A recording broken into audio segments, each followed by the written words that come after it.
Welcome to LVRY.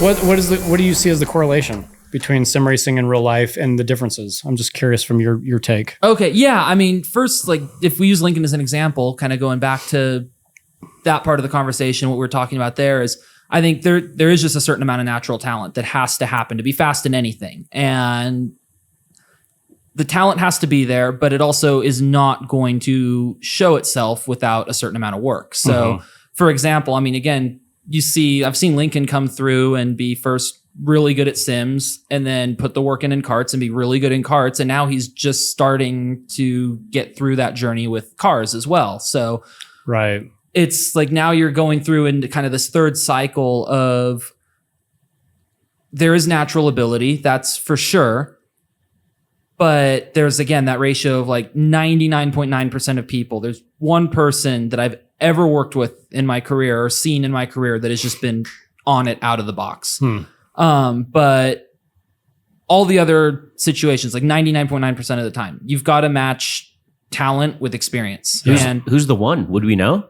Turner Brown. I don't know the name. Carter? He's a karting driver. Okay. I was around the first days he ever got in a go-kart, and it's surreal. It's surreal to think about. It's surreal to even go back and think about. It's like you don't believe it when you see like, okay, well, your kid's 8 years old, never driven a car. Oh my God. Like, it is an aha moment.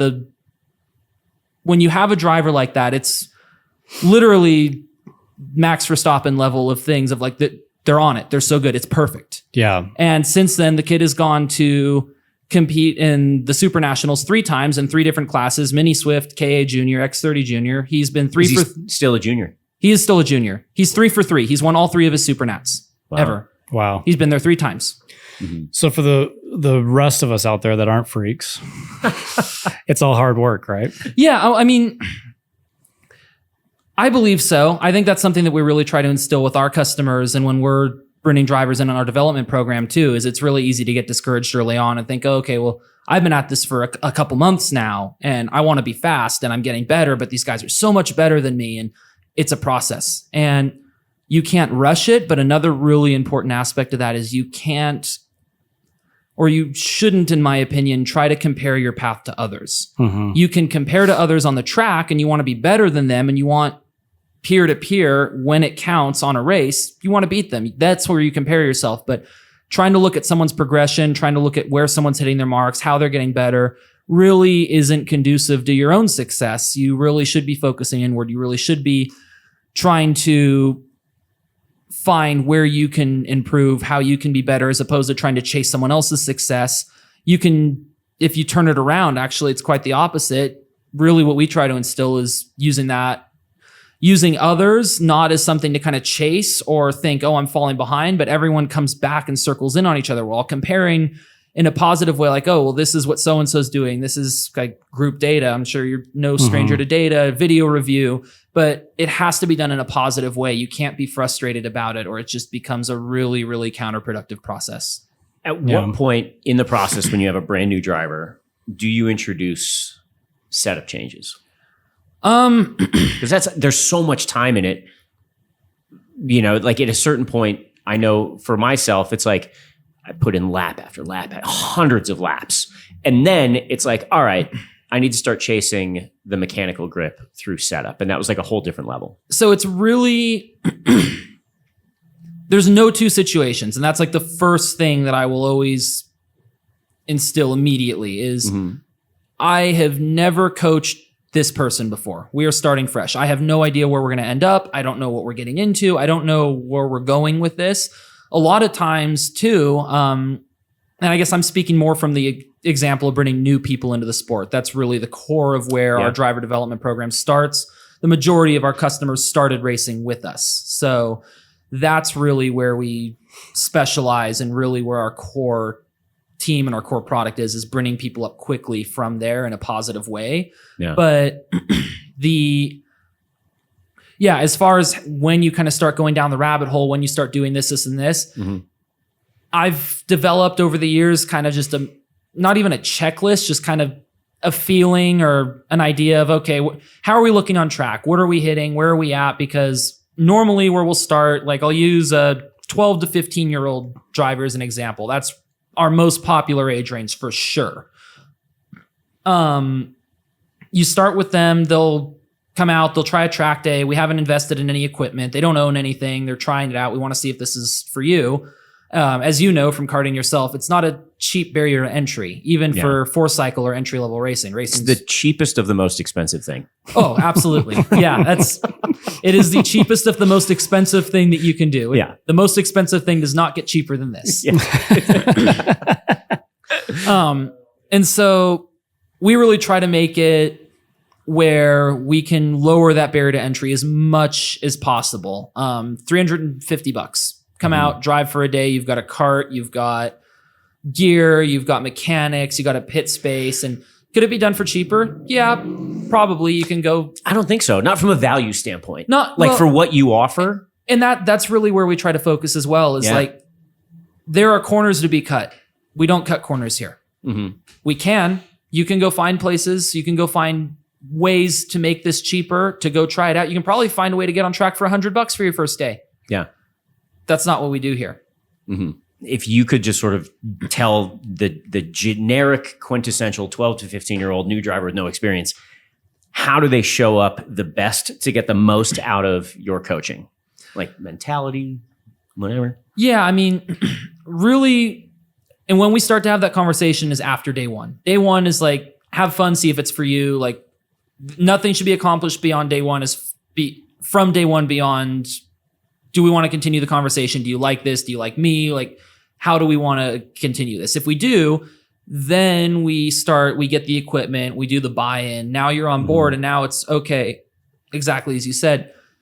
Where do we take this? What are your goals? Where do you want to take this? How do we want this to look? Because again, it's a customer program. My goal is to provide the best service around someone's goals. I've had kids that are trying to race X30 Pro next year that started with me 3 years ago. I also have some that are racing here. They love racing here. They don't want to leave the garage. They like their nice little paddock that's paved and their track that's 40 minutes from their house, and they're happy. Mm-hmm. So again, it goes back to no two situations are the same. And I have to be prepared to put my best foot forward to provide whatever someone's looking for in a situation like that. And so as far as really when we start to look at it and how they maximize the program and how we, quote, get the most for the money or how we get the results are different for a lot of different people. Most people want to go and try and compete here and do the best they can. And so that program is pretty cut and dry. And that's where we really start to you start to look into it, and it's okay. Let's get some practice days in. Let's get you comfortable on the track. Let's get you comfortable in your cart. Let's make sure that, especially for the kids more 12 and under, a really key thing coaching wise that I fixate on early that can be really underestimated is, do they know where they are on the track? So we have a camera on the cart. They come back in, camera goes on the big screen. Track map's laid out. Pause the video. Okay. Point to the map. Where are you? You learn a lot from that, and it's really like you can set your watch to it. 11 and a half, 12 years old. Before that, takes them a long time to figure it out. Huh. They'll do it. I've got an 8-year-old right now who gets it, but it takes a couple hours of learning a new track configuration to be like, oh, yeah, that's right here. Yeah. So again, that's another thing we got to factor in is the different ages, because different ages learn at different rates. And it's not even necessarily an age thing. Different experiences will learn at different rates, or sometimes just different personalities as well. So with you sort of coaching everyone based on their needs and their goals, are you coaching people differently that want to be X30 pros versus people that are content to race regionally? Oh, 100%. Okay. 100%. Yeah. I mean, it's a lot more in depth. It's a lot more intimate in the sense where we're not just trying to get the cart to go around the track. There's more so than the more intense it gets, the more you have to talk about mindset, the more we've got to keep you focused on staying positive, not just in the cart, but outside of the cart. You have to talk about the politics of it. there's so many things when you get into these bigger fields. It's like, I guess to explain it a little more in depth, the conversation I have with a lot of drivers that explains that really well is you start out, let's take your first day. It's like progressing through life, and it's like maturing through life. You're talking about someone who wants to ultimately race professionally. Yeah, or just going through, starting from day one all the way up to pro racing. Yeah. And more in the social aspect of it, because that becomes, and when I say social aspect, I'm talking about peer-to-peer on track. A lot of people underestimate how much the social aspect and the politics of peer-to-peer affect things on track, especially in pro karting where it is ruthless out there. Yeah. Karting is a contact sport at that level, and those drivers have to be very, very aggressive at that age. So how do you then manage that mentality from not getting instilled in a local guy? Yeah, I think the way that I generally go through it is, so like day one, what I tell people is like, it's like going through life. Like you're here day one, you're an infant. You can do two things. You can kind of like go around and you can poop yourself and spin out. There's two things you can do here. As long as we can have a great time, kind of just going around and occasionally pooping ourselves, we're good. Like that's all we're trying to do. Just, we're here. Do we want to stay here? Awesome. If we do, let's keep maturing.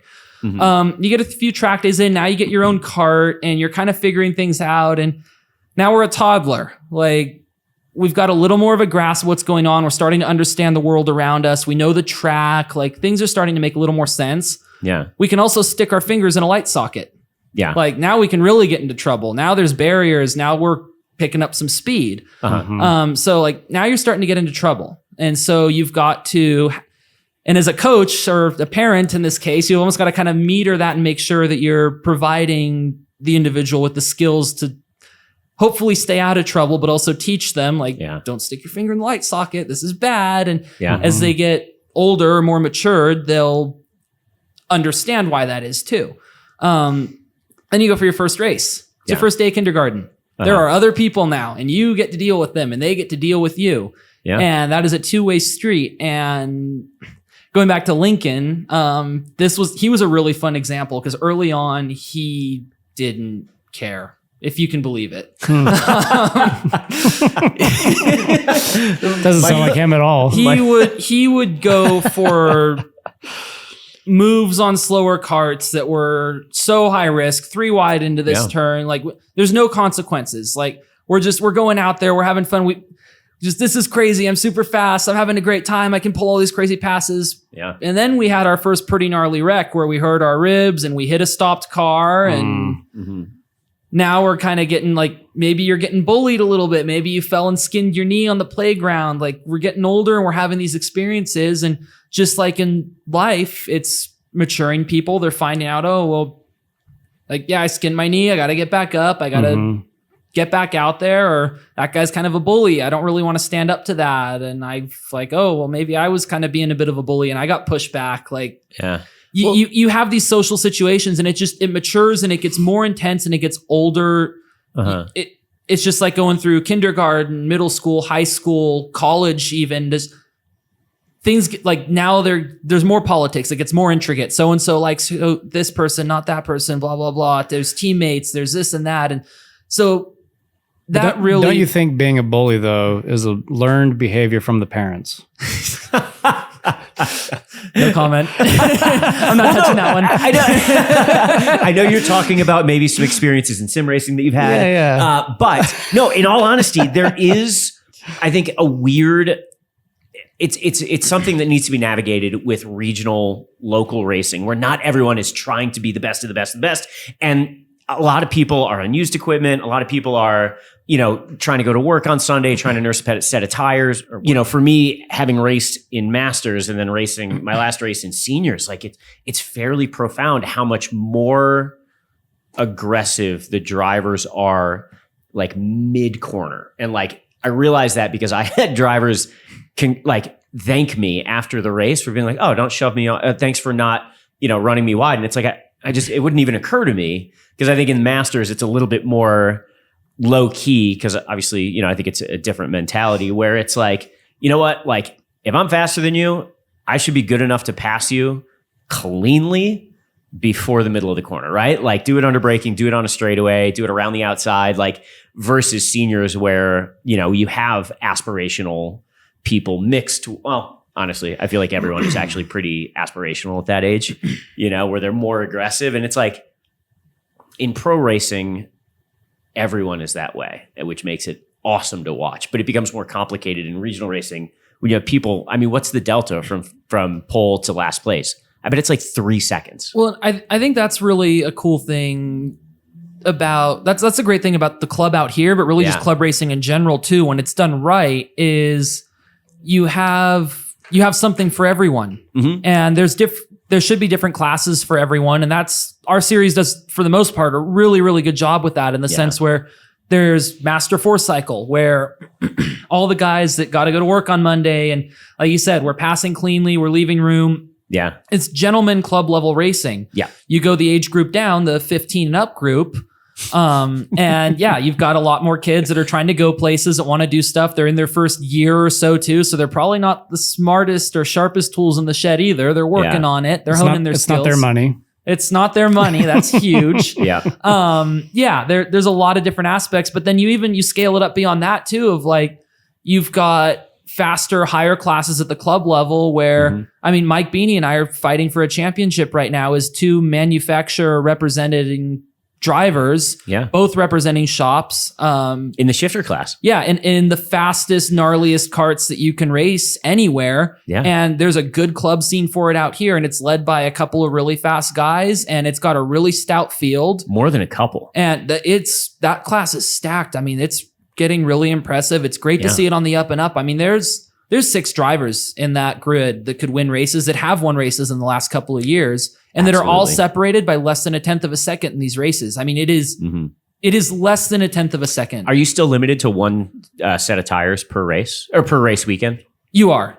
So that to me is where you see, I think, a bigger factor, because in the 4 cycle, slower karts, you're actually in a harder compound. So like, it's pretty hard to actually go through a whole set of tires in one race. KA, you're on the softer compound, but you're not putting as much energy into the tires as you are in the shifters, where you'll see tires fall off. Just me as a spectator. Yeah. You can see when someone's cooked their tires for the finals. Oh, for sure. Yeah. For sure. It's like a whole other level. Well, it's interesting. The Vega tire, the tire that we're on right now, the 2-stroke tire, I absolutely love the aspect that the tire fall off is very immediate. And is it really? It is huge.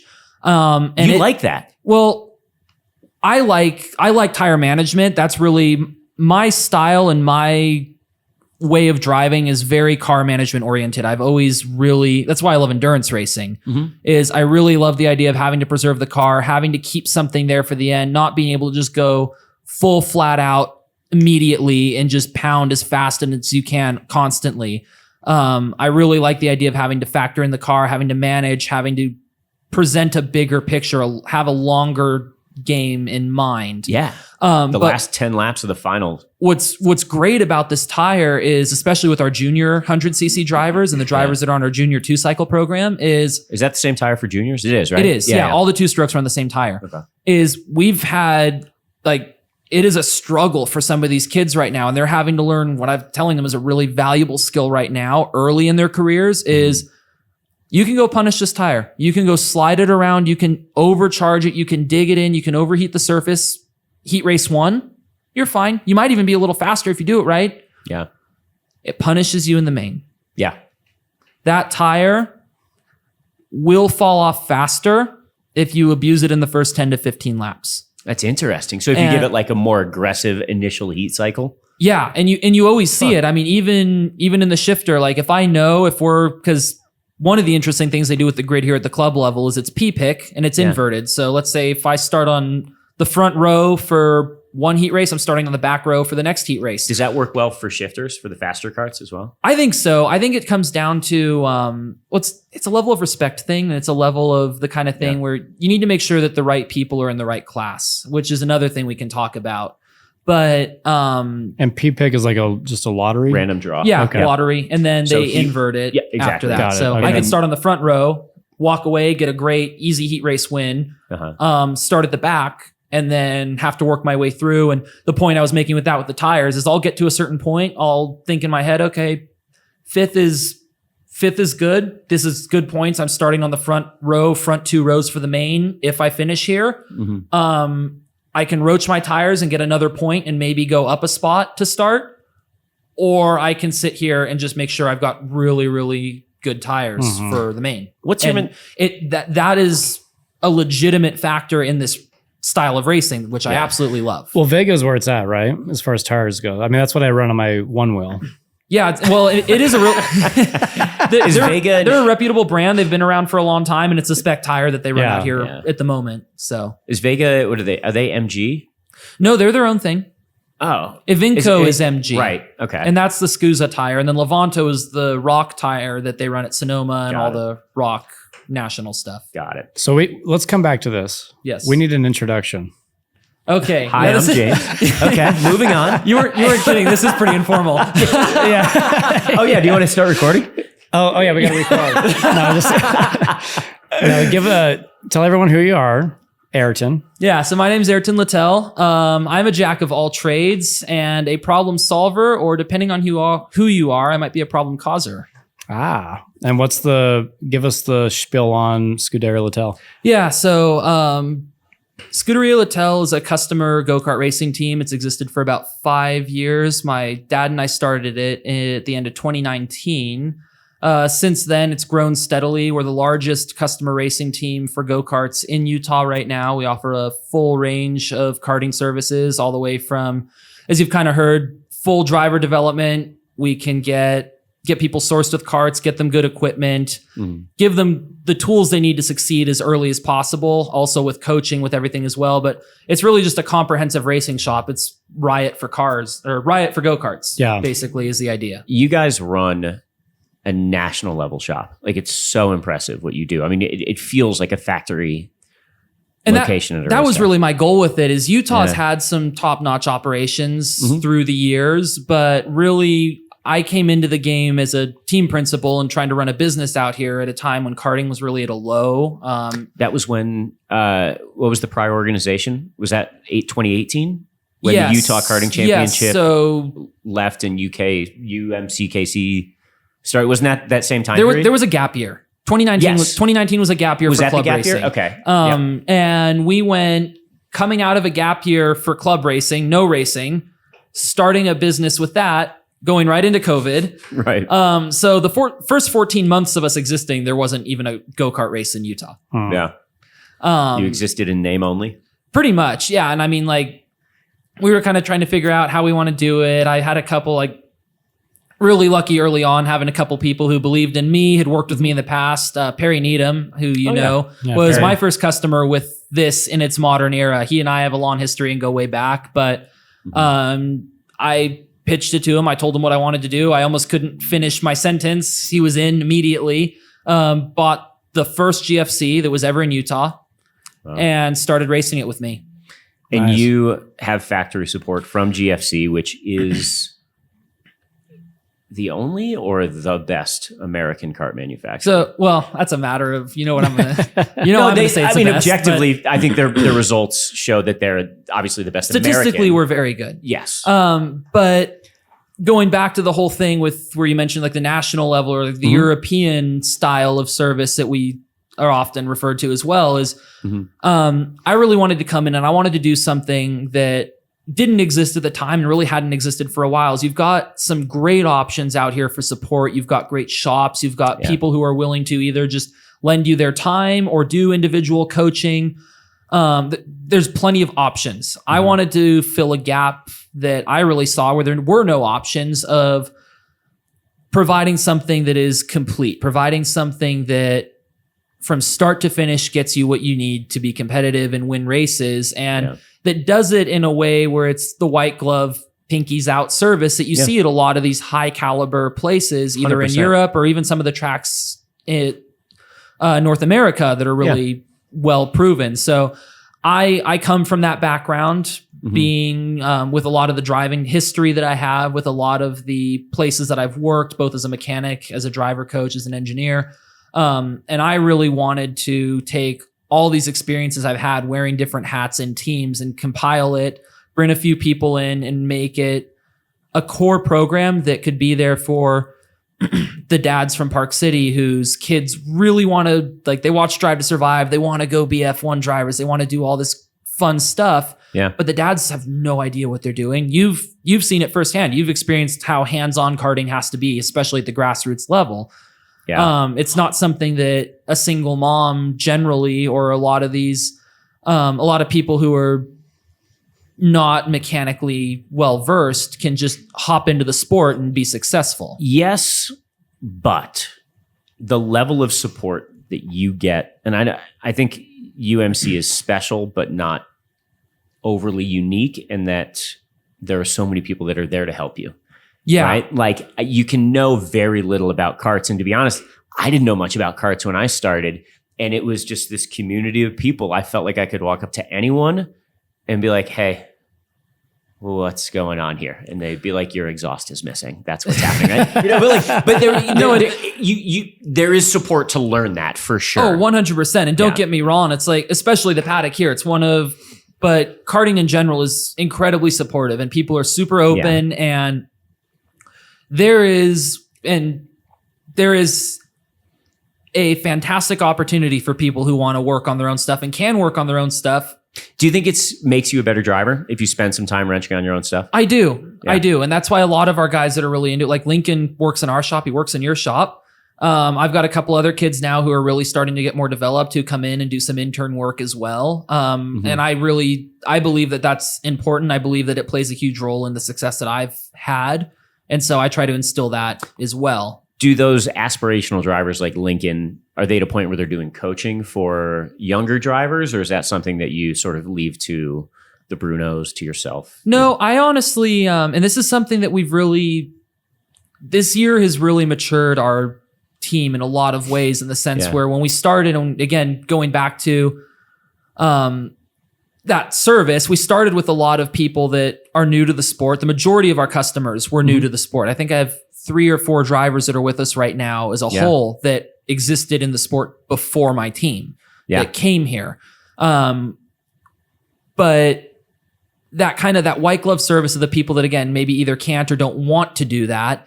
They come in and they're new to it and they grow into it. So now, again, existing for 5-6 years at this point, we're getting to the point where we've developed drivers to the point where they can kind of have a return and give back on that. And that's something that I have a lot of passion for, because I think that working on your own stuff makes you a better driver. I think coaching what you know makes you a better driver.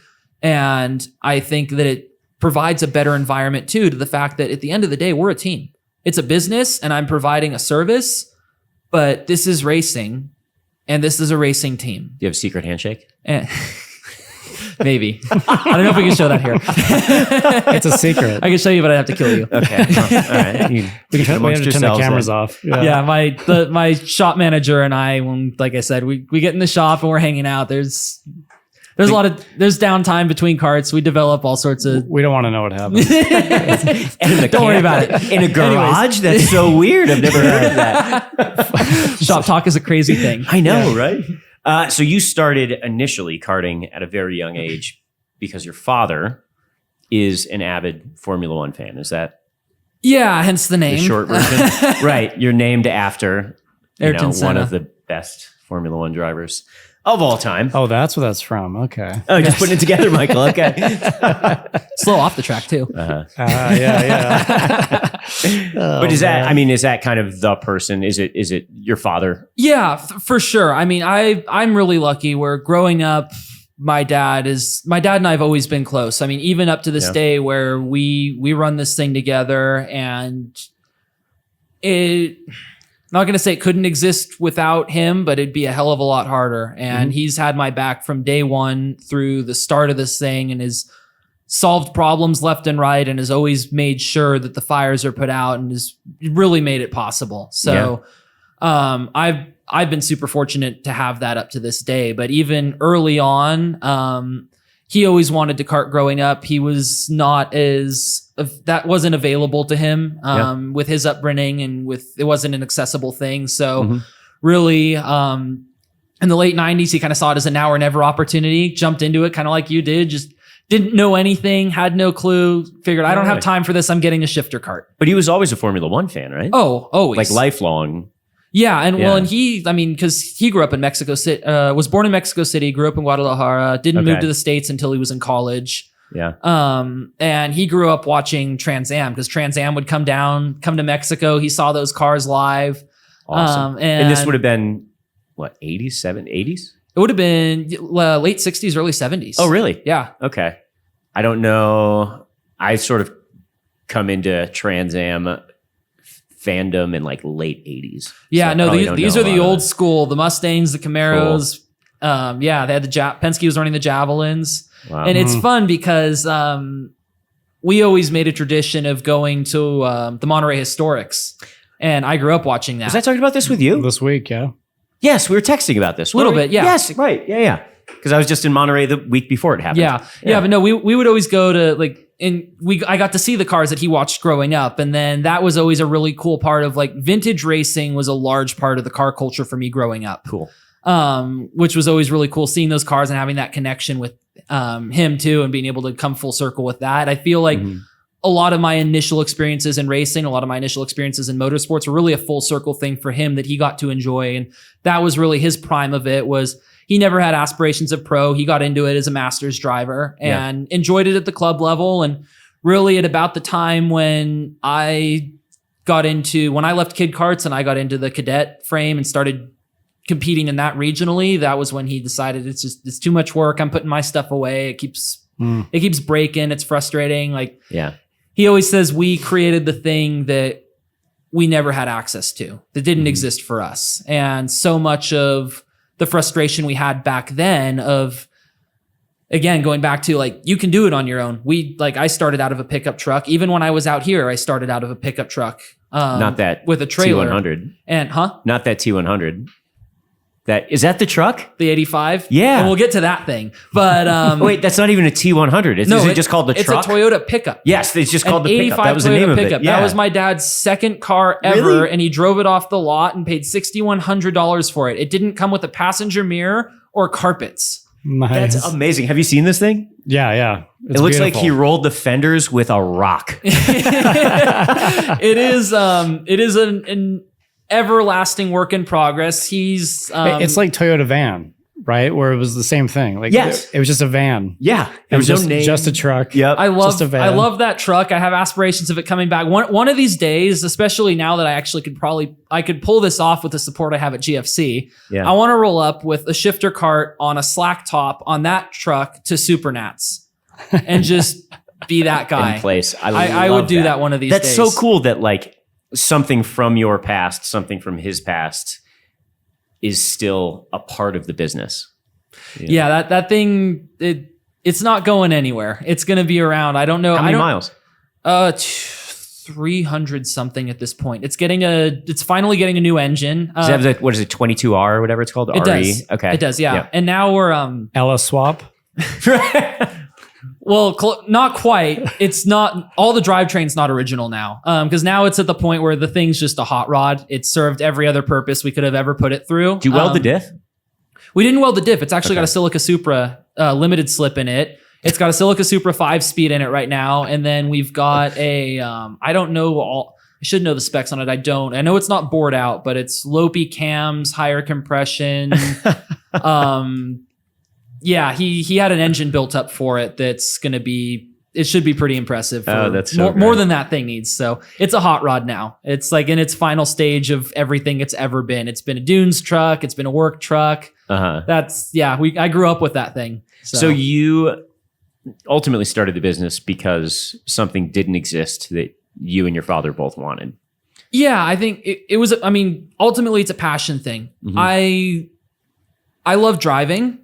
Mm-hmm. I love working on go-karts in my little shop where everything's white toolboxes and nice and It's not a little shop. fancy. Yeah. I love the attention to detail that I can put into that because I choose to have it that way. It shows. It comes through. Absolutely. I love having all the carts. I love working on them. I love managing the logistics of them. I love being a business owner with it. So I really had a passion for making it what it is now. And I think that was, at the end of the day, that's the catalyst for it, because it's not going to happen without that. But yeah, it was solving a problem. It was seeing a hole in the market and capturing that. And it certainly has paid off. That must have taken away from your personal seat time though, right? Well, it was a balance for sure. I mean, 2019, 2020 era, you look back at my personal driving career, especially through COVID being kind of wacky with where it was, I actually saw a lot of opportunity there. There was a lot of groups that were doing private track days out here, open air space, guys with downtime.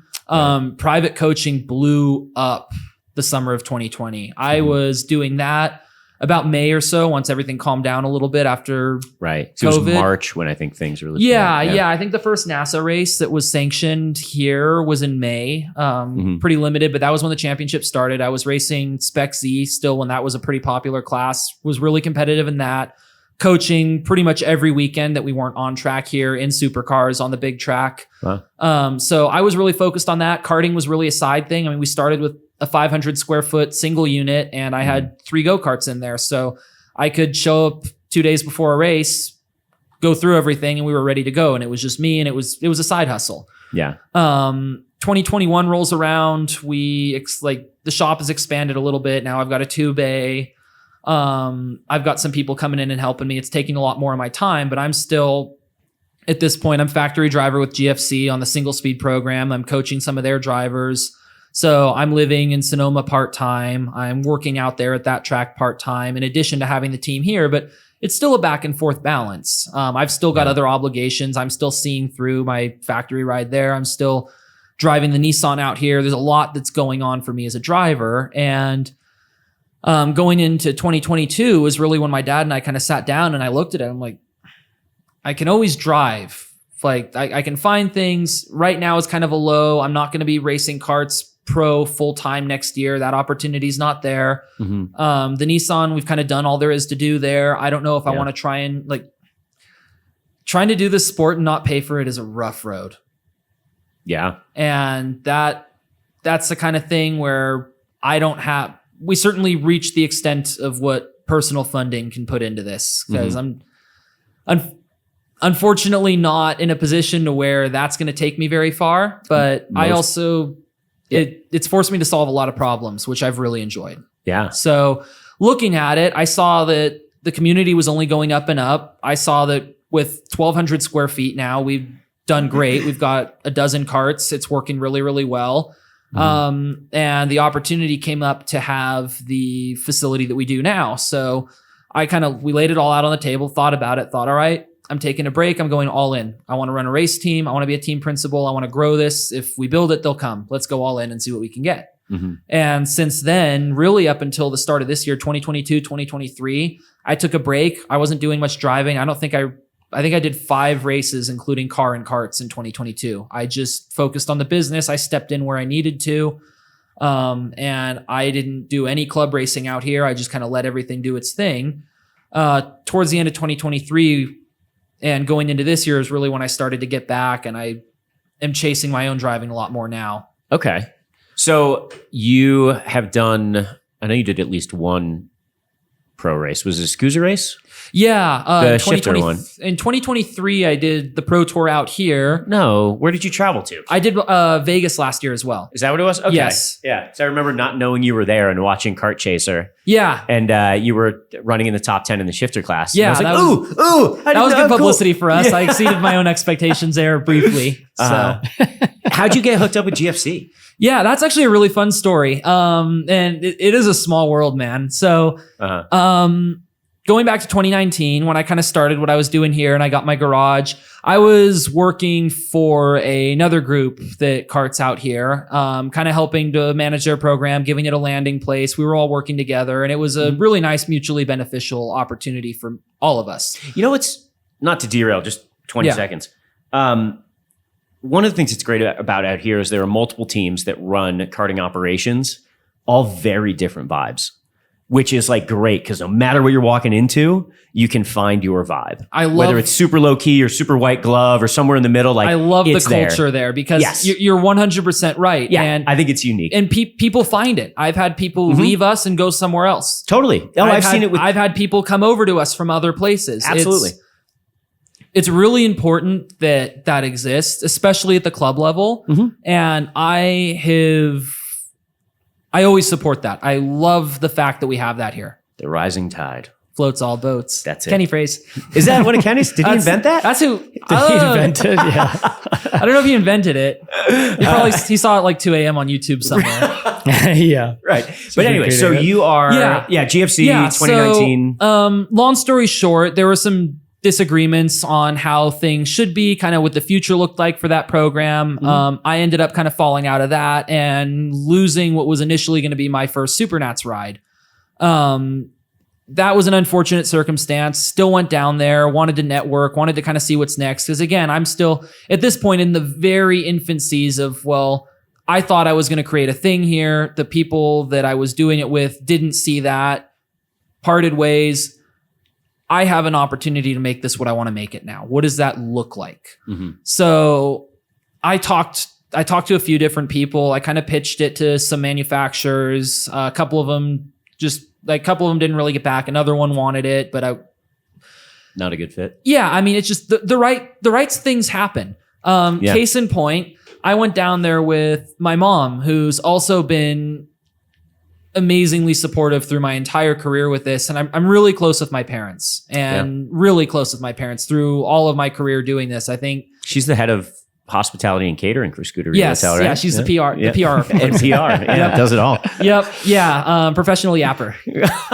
Go check out hospitality on a race weekend. Hey, want to buy a go-kart? Oh, you already have one? Well, it's the wrong color. But we went down there, and who does she see beside one of her most, like, the wife of one of her longtime high school friends that she hasn't talked to in a decade? Yeah. In the grandstands, just out of nowhere. They sink mom energy. They start squealing in the middle of a race and just, oh my gosh, I haven't seen you. And then they're off for the rest of the afternoon. Like, oh, okay, well, I'm gonna go be mopey and talk to teams because I'm not driving. Yeah. And then circle back. She's hit it off with them. They're racing for Gary at the point in time. Gary Carlton. Yeah. Owner so of the kid GFC. was racing, their son was racing with GFC. Got it. And so I ended up circling back in. They introduced me to Gary. They told me there was something there and I should talk to him. It's a new brand. The mom and the son, it ended up being the Shimon family, who you might have heard of through my career, or seen me with at some point. They're the ones that really spearheaded all of my funding and gave me the opportunities to race professionally with GFC for the year and a half that I did. Oh, wow. So I ended up working directly for them. I was teammates to Eddie with all the Sonoma stuff, racing with them all across the West Coast through Sonoma, a couple pro races, all through end of 2020 through 2021, and up to the 2022 season. And that broke the ice. That really got me in with Gary. I worked with that family kind of once COVID settled down as well. It took a while for that to transpire and really kick that program off. But in the meantime, again, circling back, looking at when I was driving the Nissan, kind of that COVID era when everything was weird, it was also when there wasn't any racing going on. It was when I had first kind of started talking with Gary. So I would fly out there. We would test the karts. I started driving with him a little bit. We would hang out back when he started it in his mom's garage. It was a 3-car garage, and I remember being in there when they had 4 go-karts on the wall. I didn't realize that you have been with GFC since the infancy. They started at the end of 2018. Yeah. And I first met Gary the year anniversary, basically, and I started working with him in spring of 2020. He and I really hit it off. He asked almost immediately when I kind of pitched it to him of what I wanted to do, like, yeah, awesome. Here, let me get you a couple karts at a discount. See what you can do out there. And now is one of those karts still going? The original 2 that were ever in Utah, one of them was sold to a customer that used it twice and ended up taking it to storage. It cycled around for like 5 years. And then one day I almost went and stubbed my toe in it in his garage. It's sitting on a wall in his shop. Oh, no way. Is that the one? That's one of the first 2. Oh, no way. The other one went to Perry Needham and cycled through a couple customers, and eventually ended up buying it back from its last customer, and now I hold on to it. It's my dad's cart. That's so cool. So the original 2 are still here. You're talking about the GFC cart we had? Yes. Okay. It's one of the first 2 I ever had out here. Oh. It came out here in May 2020. How was the support for a GFC in the early days? Like, did they borrow a lot of parts from that other manufacturers were making? And the way that it still is now is it's like we assemble everything either in Benicia or in the SoCal dealership or here primarily. Yeah. But all the tubes are welded up in Italy at the TB kart factory. So wow. TB is a company. It's the lime green karts. They manufacture their own stuff. They also weld up our tubes to our specifications. Okay. We source a lot of our parts from them. The bodywork is all generic from, as you probably noticed, a lot of like LVRY uses our bodywork. A lot of other companies use the KG generic bodywork kit. Yeah. Really the only outliers to that would be Tony Kart, which makes their own bodywork. CRG did back in the day, but I think they're even on KG now. There's a couple outliers, but that's the general thing you do is you get the spec body kit. Okay. So long story short, GFC gets all the parts from various places, puts them in a build kit, sends the build kit to us, and we assemble them in house. And yeah, I mean, there's always hurdles. I mean, just today we even found a little thing, and I got on the phone and we worked through a small issue, but that's just running a race team. I mean, that's just logistics. So it's never perfect. I think nothing's ever perfect, but one of the things that's been really fun with it and growing with it, especially with this program, is I don't think we could have ever created what we have the way we have without a partner like GFC. You look at all these bigger teams and the fact that M Squared, for an example, has a multi-decade lasting relationship with Tony Kart, and they have a very strong, well-set program there. Bryce has a great thing going on with Birel, and there's different options here. GFC is just small enough for me to have a lot of say in the matter, but large enough for it to really take initiative and be a threat on the larger scale. Well, they're competitive. Is it Kyle Wick, AJ Meyer? Kyle and Jacob. Kyle and Jacob. I mean, AJ is one of the fastest sprint shifter drivers in the country. Yeah, I mean, Kyle, and he's on GFC equipment. Well, and Kyle and Jacob, when they started with us, it's a very similar program to where they run their own team up in the Northwest. They're a GFC dealer and they do their own customer support now. I didn't know that. They've been doing it for a couple years. But no, it's the kind of thing, and they're a great example too, because they've done the same thing. Is you look at the head up, the top guys that are making the decisions at Tony Kart or BRL or any of these bigger companies, they might know who Mike Beanie or Bryce or any of these guys are. They might have met them a couple times. Gary stays at my house. Yeah. I stay at Gary's house. We develop this product together. And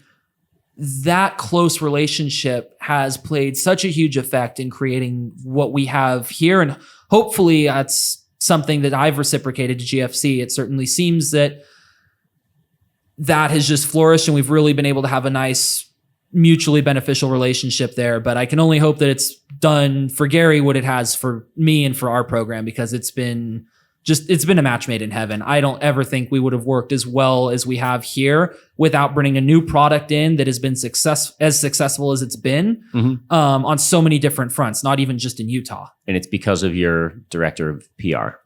Yeah. In large part. And burrito extraordinaire. And burrito extraordinaire. So going into a race, what's your mentality? Like if you could 30-second coach a kid, this is where your mind needs to be if you're going to race. What's your process? What are you thinking? Gosh, again, I mean, there's just no two situations are the same. That's a tough one to... Well, what's yours? What's mine? Yeah. Bump and run. Well, usually it's fuck that guy, but pointed directly at Michael for anyone that isn't watching this video. Oh man. Yeah, take a deep breath. Do it after turn one. No. Don't be suspicious. I think it goes back to, I don't know if we were recording back then, but it goes back to what we were talking about, like just using Mike Beanie as an example. But as you progress through your career, it's something that has changed a lot. Even just in the last 3 years for me. And I think a lot of it is just, it's maturity wearing a lot of different hats. It's maturity being a business owner in the paddock, being one of the lead drivers of our whole program, knowing that these kids look up to me, knowing that there's a lot on the line, but also at the end of the day, at least at this level, this is as casual as it's ever going to get for us. There's a lot on the line. We want to look good. I want to look good. I want our product to look good. But at the end of the day, it is club racing. It's relaxed. And so usually here, I'm just shooting the shit or hanging out. I'll go a couple deep breaths, helmet on. The biggest thing for me at this level here is my driving is an auxiliary to my race team. So most always the first thing I have to worry about before I get into that zone is, are we good? Like, can I go do this, or is there a problem? Because if there's a problem, meaning like physically, do you need to be somewhere else? Yeah. Like if there's a downed cart, if there's a major issue, if we need boots on the ground to solve problems, I don't race. Got it. I'm a team owner who races on his race team. Yeah. So it's been probably the most recent time, and how this has developed most for me recently is being able to shift mindsets. Mm-hmm. I am in the thick of it. I'm solving problems. I'm going a million miles an hour, racing around, getting parts, making sure everything's good. Yep. Run these pressures, use this gear, like engineering for the program, directing the program, kind of making sure that everything's good. If we're good, then I'm going to race. All that goes away. Mm-hmm. I have to just deep breath, helmet on, zone out for like 10 seconds. This is a different thing. What do you tell the kids that you're coaching when they're going into a race? Yeah, I think it really depends on experience. Most of the time, it's experience and intensity too. So like, again, using Lincoln as an example, as he's kind of one of our most developed drivers, he's also one of our most intense drivers. So a lot of times drivers that are maybe even too intense for some situations, you got to talk them off the ledge a little bit, relax them. Calm them down. As you know, overdriving happens when you're antsy. Overdriving can happen when you're pushing too hard, when you're too stressed or too tense in a situation, especially in a go-kart where this machine is a direct extension of you. I say sometimes, honestly, with the way you use your body, it's closer to finger skating than driving cars. If you're tense and your core is tense and you're nervous in the seat, and you're not flexing with your cart, it's not going to handle right. You've got to be relaxed. You got to chill out.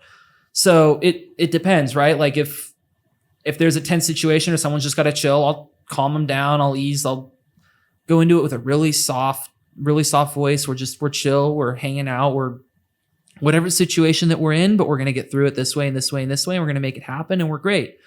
Then you get kids that are maybe a little like newer or not, like a little more not as confident in themselves, or they're kind of getting to that point. It's like, all right, we're here. We can do this. We got to go. We can do A, B, C, like we talked about. This is ours. Go get it. Yeah. You can lead when you're in a position where someone's looking up to you or someone's looking to you for that, you can lead their entire session so well or so poorly based on how you approach that situation. It's a really important thing to identify.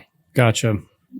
So some drivers are amping up, some of you are calming down, depending on their personality and where their mindset's at. And how has the day gone? Where are we starting? Where did we want to start? How much confidence do we have in where we're starting? So there's so many different things, and so much of it's about the start. Because let's be honest, I'm coaching them through how to feel for the warm up lap and going to the green into turn one. After that, it's zoned in. Yeah. They're not thinking about what I was talking about. They're thinking about their race. So if I can get them a good footing for that, that's really what we're focused on. So you've been, you're competitive in karts, Spegsy, of course. What do you tell kids that are going from karting to car racing? And kind of what do you see those differences as being? Obviously, like the weight transfer is similar, but different because you're using your body. Yeah. With cars, everything's slower. And it's counterintuitive, but you think about the idea of your hands and your movements are always faster in the slower speed corners. And then in the higher, so like Black Rock, you're making that wheel movement quickly. Witchcraft is nice and easy for those who know outer loop. Yeah. But then with karting, the speeds, the scale, everything's slower or everything's smaller. So it happens so much faster. The reaction times, the hand movements, everything still has to be smooth, but it has to happen so quickly. There's no suspension. It is a direct reaction to what you needed to happen. Everything slows down in the car. Just calm those hands down. Listen to what it's telling you. It's going to be a jello, soft, new feeling. You're not used to this. The thing generally, even if we're talking like Miatas, the thing weighs 10 times as much as your go-kart with you in it. It's going to take time to slow down. It's going to take time to change directions. And it has the suspension. So you've got a whole new third dimension that you're really dealing with that, can play a factor in karts, but usually it's completely different. Karting cars and sim racing are really 3 completely different disciplines when it comes to how you attack it. Right. Well, and you have guys that are fast in one and not the other, but obviously like a lot of the karting kids are screaming fast when they get into car racing. How many of those kids that go to car racing have a hard time with that transition, or is it easy for everyone? It definitely isn't easy for everyone. It isn't hard for everyone. I've seen like, it really just depends on the situation. I know going back to my own experience, I got kind of thrown to the wolves. The first thing I ever drove on the big track out here was a Pro Formula Mazda. Oh yeah. Nice. And like literally I hadn't driven a street car or anything. I had been in a passenger seat once in Ian Lacey's Tacoma. And it was 5 minutes before I drove the Pro Mazda. He was driving you over to it? No, we were doing a siding lap, making sure the track was good. That sounds awesome. That was a lot of car. That was, I mean, being about a year into my shifter kart experience, that was a huge step up, but did you notice the physical speed more? Like going over 100? Not really. You're like, okay. Not really. Good. I mean, I don't think speed isn't one of the things that you really feel. The track is so open. You don't really clock it. Yeah. Yeah, that visually you're not going fast. It's like when people ask, like, well, how fast are you going on the front straight? And it's like, I don't even know half the time. Like, you're not looking at your speedometer. You're just driving. Yeah. Well, speed is so relative. We were talking about it outside where it's like people that aren't into karting are like, how fast do you go? And you're like, 75, it's super fast. Yeah. And they're like, that's not that fast. Yeah. And it's like, well, here's your ass cheeks. And like, here's the ground. Yeah. Well, you can see the difference even in like a narrow, like suburban road. Like go 80 miles an hour down a small residential road, and it's going to feel so much faster than down an interstate. You know, I like wide. that analogy, but I would never do it because 85 is against the law. All the laws. Yep, yeah, exactly. And I don't speed. But yeah, neither do you. I know that. Well, I don't know. Yeah. But I mean, UMC is obviously a very wide open track. You go to other, big tracks and they tighten down really quickly. And so karting's no different. But that transition, though, I mean, there's a lot of similarities with weight transfer and car dynamics, but it's got to be weird for a lot of the karting guys to go across. It's like learning a new language. Yeah, really. It's like you know how to speak. You need to learn how to speak in this dialect. Right. You know how to drive in this dialect. Mm-hmm. Yeah. Saying one thing here isn't going to equate to what you said, like to what you need to say in another language. You need to relearn how to speak. Right. And vice versa if you're coming from a car to a kart. Yeah, always. Yeah. Always. And now, so that's an interesting aspect too, because you look at that and we have a lot of people that come from cars with no car experience and then hop into karts with us. Mm-hmm. And that's really where, just first and foremost, always overwhelming the responses, I had no idea. I had no idea. Like they think we're going to hop in. It's easy. It's slower. Like this is nothing. And it's just primarily on how physical it is. Mm-hmm. The car is not like the car's physical because it's hot. There's a lot of G load for a sustained period of time. The kart hurts you. Mm-hmm. And it's not the case in every class. The faster you get, the more intense it is. Obviously with the 4-cycle stuff, that's going to be as relaxed as it gets on the speeds, the horsepower, the costs, the physical aspects of it. But there is the ground, a tire, a pipe, and you. Mm-hmm. It does not get simpler than that. The seat doesn't even have padding. It's literally just a fiberglass cup. Yeah, and you've got a rib vest that's got a little cushioning in it, maybe. The people that just raw dog it, I don't understand. Beanie's one of them. Beanie doesn't wear a rib vest. Really? Yeah. Yeah, I had a he has faith that Ayrton's not going to hit him. I don't know why. That's happened a couple times this year. Have you guys come together in the shifters this year? We have. Oh, I do remember that. 2 races ago. No. Yeah. Is this the famous bump and run I've heard about? There's been a couple. Maybe. I don't know. No pushback penalties in regional racing. Well, no pushbacks in shifters at all. You can't. Oh, really? It's and it comes back to the culture and how they're driven. And this touches on something else that we didn't get to talk about earlier that I wanted to, is the respect and people being in, quote, the right classes. Yeah. Shifters don't have pushbacks. And the reason, like they're physically not on the car. So a pushback is the front bumper. There's like this 2-stage plastic bit that the bumper's forward. There's 2 positions. The bumper's in the further forward one when you start the race. And if you hit something hard enough, it pushes back and drops down. And in pro races, other than shifter, I guess, basically you get a penalty. If it's a pushback, automatic, what is it, 10 it's a seconds? non-contestable 5-second penalty. And the idea is it's supposed to help alleviate the congestion on each other in 2 corners. Got it. So it's like a mechanical So is that something that they assign at like impound? Like after the race? Yeah, in the scale line, it's an absolute. It's like the bumper is either it's in or out? binary. And it is a non-contestable. And it's the front bumper, I'm assuming. Just the front nose. Okay. Yep. Yeah. So there's no pushbacks in shifter racing. There's not. And there's a couple of reasons for that. But primarily it's the fact that with how the closing speeds are and how different everything there is usually contact to some degree going through corners, getting up 2 corners. I mean, if you take the CIK pushbacks that are on that thing and we're going through like the thumb and whoever's in front of me misses their shift and I'm shifting and I hit them, I get a pushback. Right. It is something that the racing becomes really hard when you have pushbacks and shifters because you can't really get close enough and then you have to really make things happen and it limits the amount of passing and good racing you can have. Yeah. Now, and we could have a whole hour argument on what that does in single speed racing too. I'm not looking to get into that. This isn't a karting podcast. But with the shifters and with not having that, it also requires, and shifter karting in general, in my opinion, has this too, is there's a certain level of respect that has to happen if you're going to drive in that class. And that's at the club level. That's at any level. There is a step up from anything single speed where you have to realize that this is more violent, it's more dangerous, it is more expensive, it is upping the ante in every way.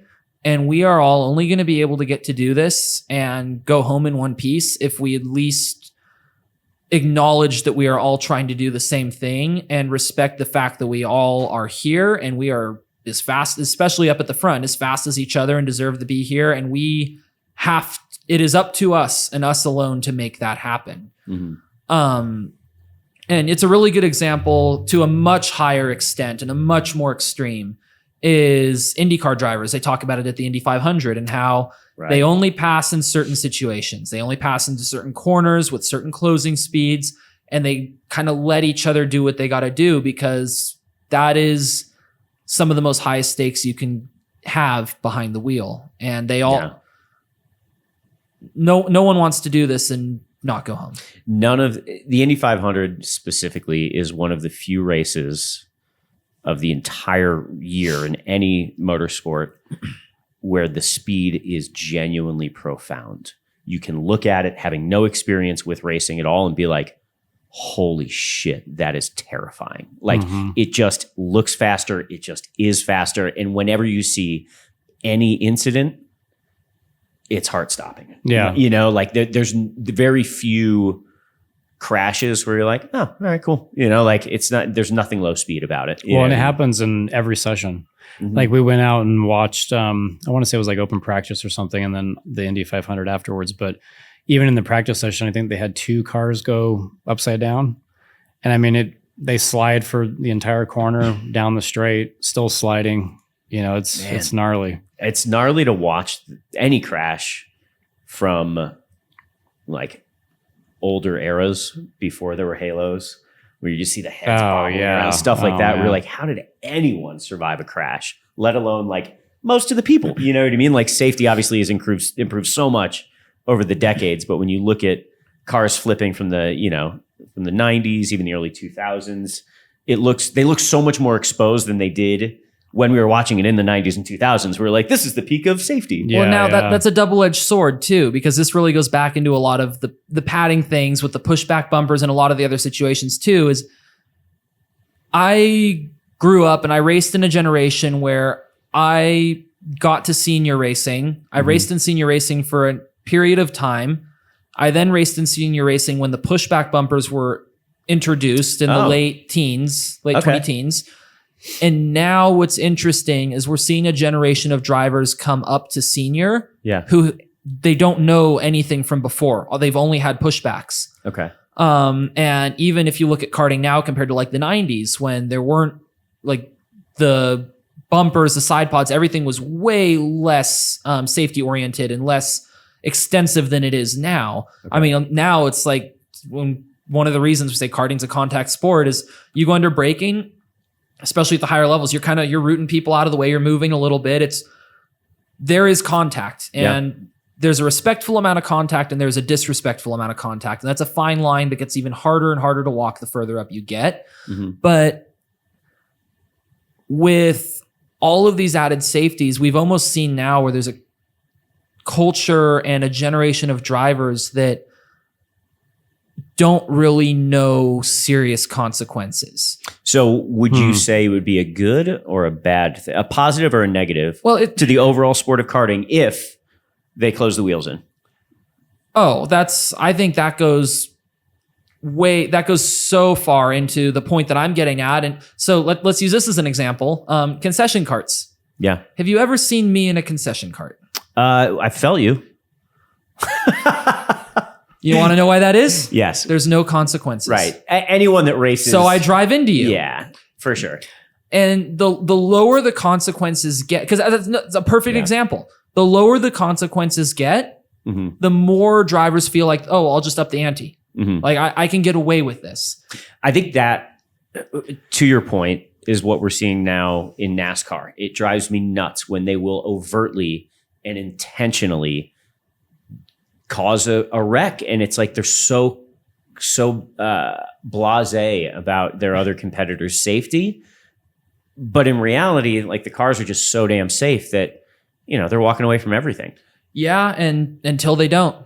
Exactly, and that's the thing. It's so ignorant to think that they've covered every single possibility. We are taking advantage of this, and that is a frightening thing because one day the other shoe's going to drop. Yeah. It always does. 100%. We are going, well, not me yet, or maybe ever. I don't know. I should be so lucky, but they're going 200 plus miles an hour. Yeah. And there's fire and you're upside down and there's, this is crazy. They're not easy to get in and out of.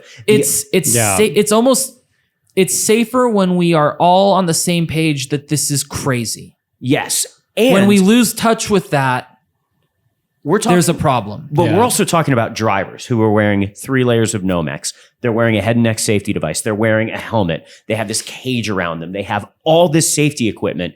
Then there's 1 or maybe 2 layers of chain link fence, and then thousands of drunk people. Right? Yeah. Or not drunk people, but spectators. No, they're drunk. And no drunk people. I think what makes me Indy 500, they're drunk. I've been there. Okay. Yeah. Well, yes, I was one of them. Right. Yeah. we're all dehydrated. That's the thing where it's like, cool, these tethers work until they don't, like you're saying. And you look at the antics that happen on a NASCAR pit lane during pit stops. Yeah. Something bad is going to happen if it's like not in his last race. With Joey Logano doing whatever the hell he was doing, and Austin Dillon intentionally wrecking 2 people. Like, it's a prime example, and it's great spectacle and whatever. Well, and cars have gone over the fence. The risky bodywork, it's happened. Absolutely. Or if it goes upside down on fire, you're like the chances of getting out are super slim. Yeah, and there's never a completely safe motorsport, and I understand that. But when you see the intentional wrecking, that to me is like the assumption that they'll be okay and I can just dismiss them. Yes, exactly, until a fan dies. Yeah. Well, and or again, someone be on the other side of the wall. Look at the 90s. Like, oh wow, well if we get together and we go airborne, like I'm dead. So it didn't happen. Exactly. Nowadays, oh well, he'll be pissed. Right. Yeah. Yeah.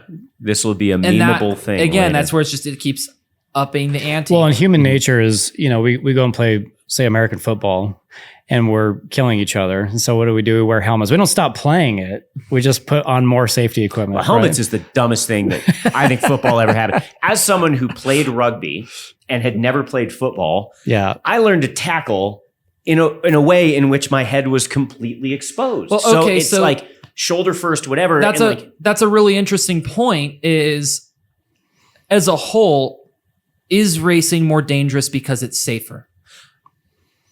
It's definitely not more dangerous, but I think it's probably like the German Autobahn. There's less accidents, but when they happen, they can be brutal because of how quick it is, right? So if people are really pushing the envelope, they're probably going to be okay most of the time. But then when they're not okay, it's probably going to be really not okay. Yeah. The problem I have is that NASCAR lets it happen, and then they're going to act like it's a tragedy when someone dies, and it's not a tragedy, it's complacency. Yeah. It's them allowing it to happen. And yes, of course, it's a tragedy that someone died, but they're going to act like it was unforeseeable and unavoidable. The reality is it is. Well, just like officiating. Just like we're talking about with safety equipment, drivers will always go as far as they can. Totally. That's whether a great it's point. whether They'll it's take what safety they're given. equipment, whether it's the rule book, right? Yeah. Like if you can get away with it, then that's part of the sport. Yeah. It's one thing that drives me absolutely nuts. Although I was watching some other podcast, it might have been, I don't know, the Money Lap or something. But it brought up a good point. They're like, just make the cars easier to break. So that, if you're doing something that aggressively, your car breaks, so that would be sort of a natural deterrent. Put the radiators really close to the bodywork and, I don't know how you would do that, but have it work in a way where the pieces fatigue. Well, Yeah. I don't know. I just It's think a tough drivers one. are going to always push the limit of whatever the rules are, whatever the safety equipment will allow. Yeah. And as a natural consequence, they're going to do crazier and crazier stuff as cars get safer and safer. Do you think you would have raced in like the 70s? Oh, 100%. Yeah. 100%. I always, and I mean, this kind of goes back to the me wearing a lot of different hats things. Like I look back, like you see Ford versus Ferrari as an example of like, we're testing on the airstrip, we're driving, we come back, we're changing this stuff. I would have absolutely loved that. Like to be in an era where there's so much unknown. Because again, like today, one of the reasons it's so safe and we've had all these developments is we know. Everything's tested. We know so many things that we didn't know before, and it's so understood. I would have absolutely flourished in an environment where this is a grand unknown. We have no idea where we're going. And there's some of that to this day still, but as you said, it's not what it used to be. There was a golden age of just novel unknown. And I would have chased that thoroughly. You like the Wild West, like a bit of chaos. Because, I mean, race cars have never been faster or safer than they are now. And I mean, they're easier to drive now, easier to drive faster than they've ever been. And that's one of the things I've enjoyed the most out of all the things I've gotten to do is being able to, with GFC and through the development of, because when I was there, we were developing the current kart for this current homologation period and actually trying different chassis and trying things that weren't in production and testing prototype parts and actually learning something and trying what wasn't there before was such a fun opportunity for me where I learned so much, but I also just thoroughly enjoyed creating what wasn't there before. You can test parts like, oh, here, well, this is a production part, put it on, see if it makes it better. Like someone already knows that. That's why it's here. Here's a thing. We fabbed it up yesterday. We have an educated guess. This has never been tried before. Let's see. Now we know. Yeah. It's that unveiling of knowledge that is so hard to come by these days, but when those opportunities appear, that's probably one of my most favorite things in motorsports. You look at Formula One cars, they're all independently developed. At least the exteriors are.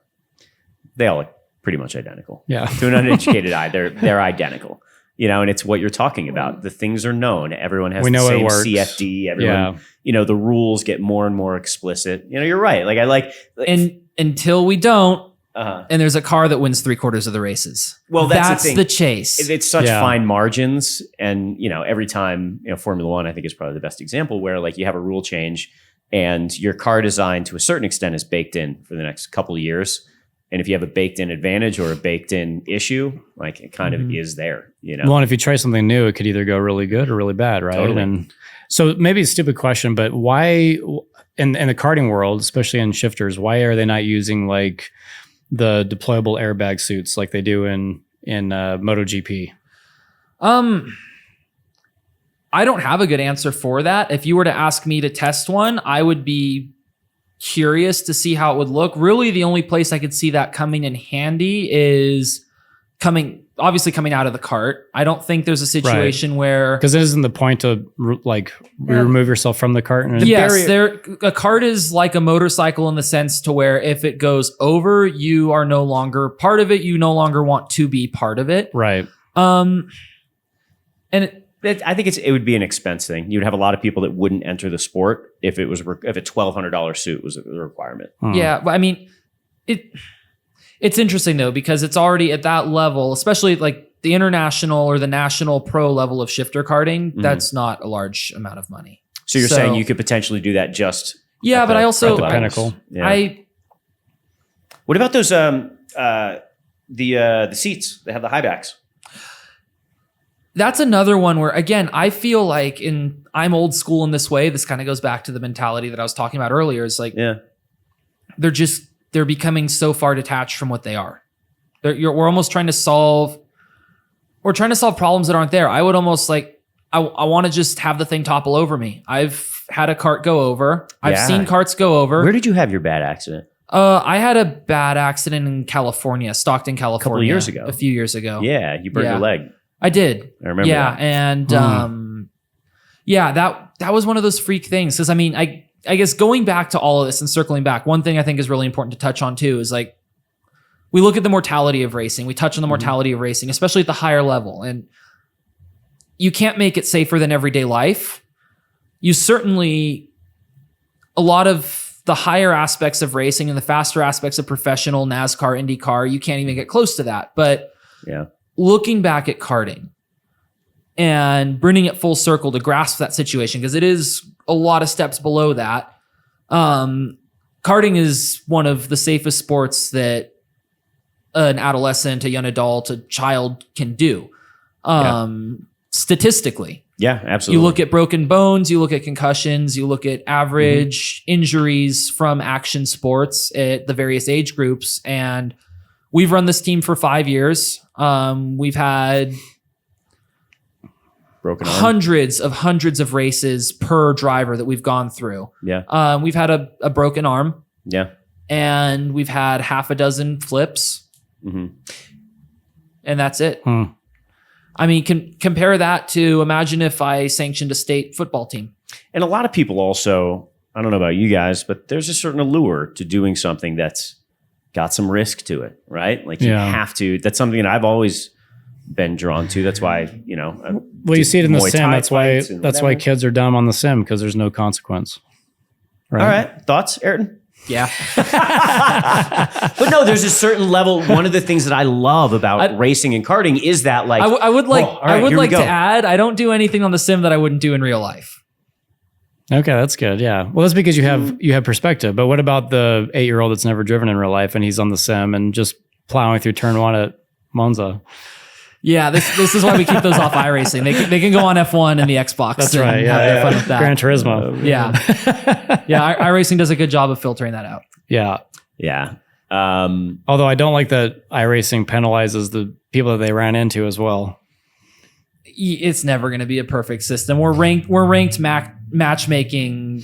Racing. All of it's crazy. Honestly, like the fact that they pull off what they do, just infrastructure wise as a whole, that service is incredible that we have access to that in our homes. Yeah. Is iRacing back to developing an IndyCar race, or do they just buy IndyCar's cars? Are they doing something within iRacing? I don't know. There was something. IndyCar was developing their own game. I know that another place Motorsports Games bought out the license. That was a development team. Yes, for IndyCar. They have. I don't know. I think they're done. There was all sorts of gossip about that. I am not educated on the ins and outs of it. I've heard a lot, but I won't speculate. Yeah. I know that IndyCar has the official IndyCar back in the game now. They've licensed. The name is back in. So I've been enjoying that. I love driving that car in there. For the same reason I love the shifter tires is the degradation on that car. Tire degradation on that car is huge.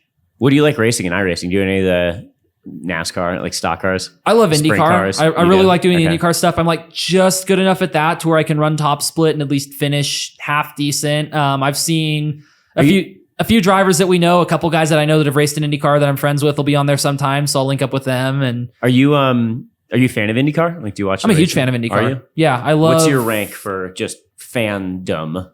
motorsports? Where are you? As far as Organizations, what do you watch the most? What are you most passionate about? F1 because it's always on and it's fun to watch. It's fun to keep involved with that. Probably F1 and IndyCar at most. Okay. I'll watch all the IMSA stuff when it's usually the bigger races. I'll catch the highlights. I'll kind of get the Reader's Digest of it. Yeah. I used to be and I guess this wasn't really from a spectator or a fan standpoint. I was very heavily involved in the SRO series, the GT America series, filling various roles, never driving in the series yet, but always filling various over the wall roles, behind the wall roles, and being involved in teams there. I would always be very, very enthusiastic and really, really educated on all the goings ons of that series. It was a lot of fun. This says that so IndyCar was on iRacing, then they split for a year, and looks like they were doing something with the Motorsports Games deal that was then terminated, and then they went back to iRacing. Yeah, I think they were going to try to develop their own game, like F1. Yeah, but who are you're a business owner, you're a driver, you wear all these hats. Who are your inspirations? Who are people that you try to emulate? Ed Carpenter?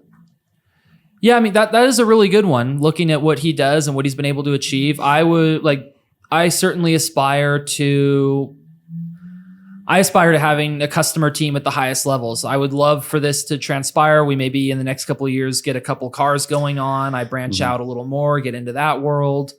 Is that driven by your customers, do you think? Like you have a young driver that wants to continue to grow and trusts you and wants you to be involved? At the end of the day, you got to follow the money. And I don't have the money to blaze that trail. So it would have to be the kind of thing where I would love to find someone who trusts me and sees me as their best option, which is really tough in this market. You look at Utah and you look at a lot of the talent that's here to run programs, a lot of the experience that's here. Karting or cars? In cars. Okay. In cars. Gosh, I mean, yeah, I could name drop half a dozen people who live 15 minutes from here who can run and have run in the past. And that's the big thing is experience.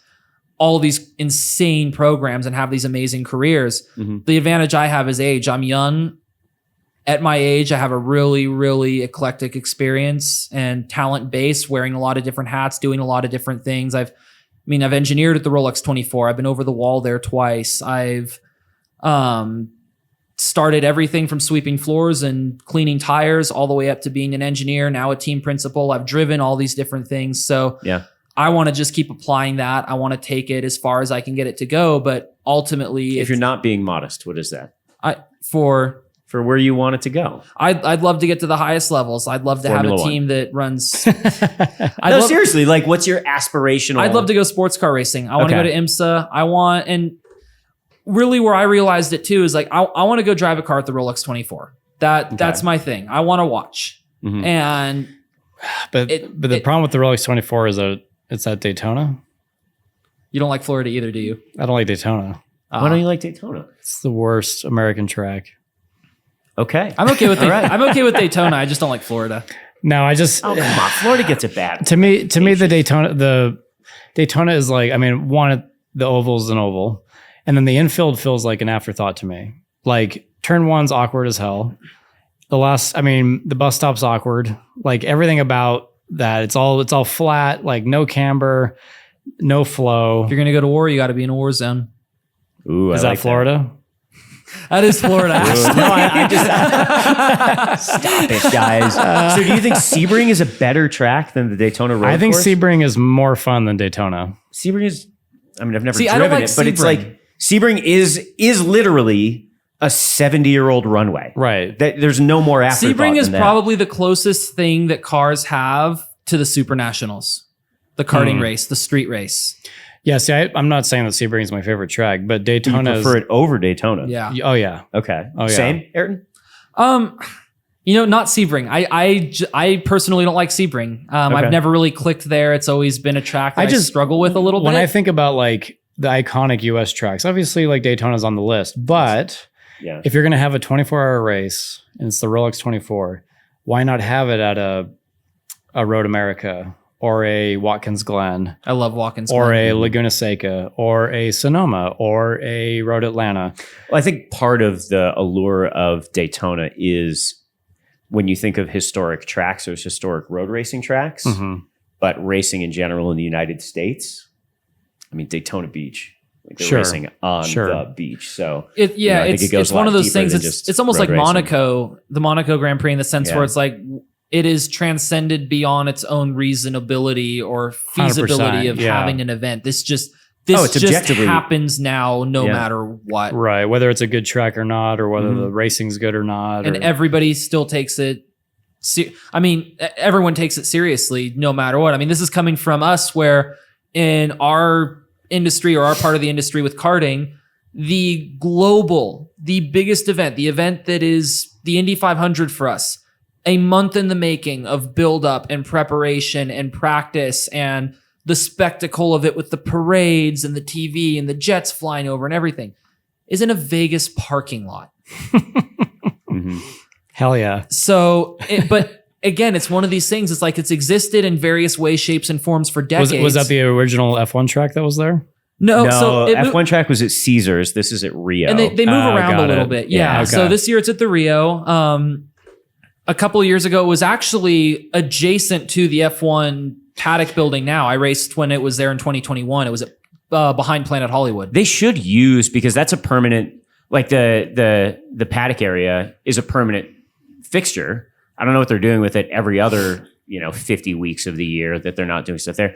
But I wonder if they could do a kart race. I think everyone's dream with that right now is that somehow professional karting can get linked up with F1 in some way to where there can be some connection there. Because I mean, I'm just saying using the physical space. It's sanctioned by SCUSA, which is a United States series, but it is on par with the World Championship finals in Europe. It is honestly, even by numbers, the Super Nationals is the biggest race in the world for karting. It is where everybody comes. Australia, Europe, the South America, all of it. Yeah. Everyone is here. Everybody who's anybody is driving in that race. And it's in a Vegas parking lot. Are US drivers competitive? Generally, yes. Yeah. Yeah, for the most part, for sure. Really, the only time you see Europe is tough. Yeah. Europe is not nice to us. It is a different level out there as far as just what drivers do and what they're available to. And it is really, really hard for an American to go be successful in Europe. One of the very few to do it was Gary Carlton. Interesting. I didn't realize that. Yeah. Well, and we've dealt with this a little bit on the livery side, but I've been surprised, like some of our industry partners that are over in Europe, they talk about how there really isn't programs there like a NASA. There isn't like these ladder programs for, say, sports car racing. It's like you just dive into it and at like a very high level and are paid seat coming from karting or whatever else. But there just isn't that grassroots, like club level racing like you see in the United States, even though racing is so much more popular there. Yeah. And I feel like there's definitely series that are there, but I think, and this is more of a culture thing too with Europe as a whole, and you see it in karting, you see it everything having to do with motorsports, the ante's just upped.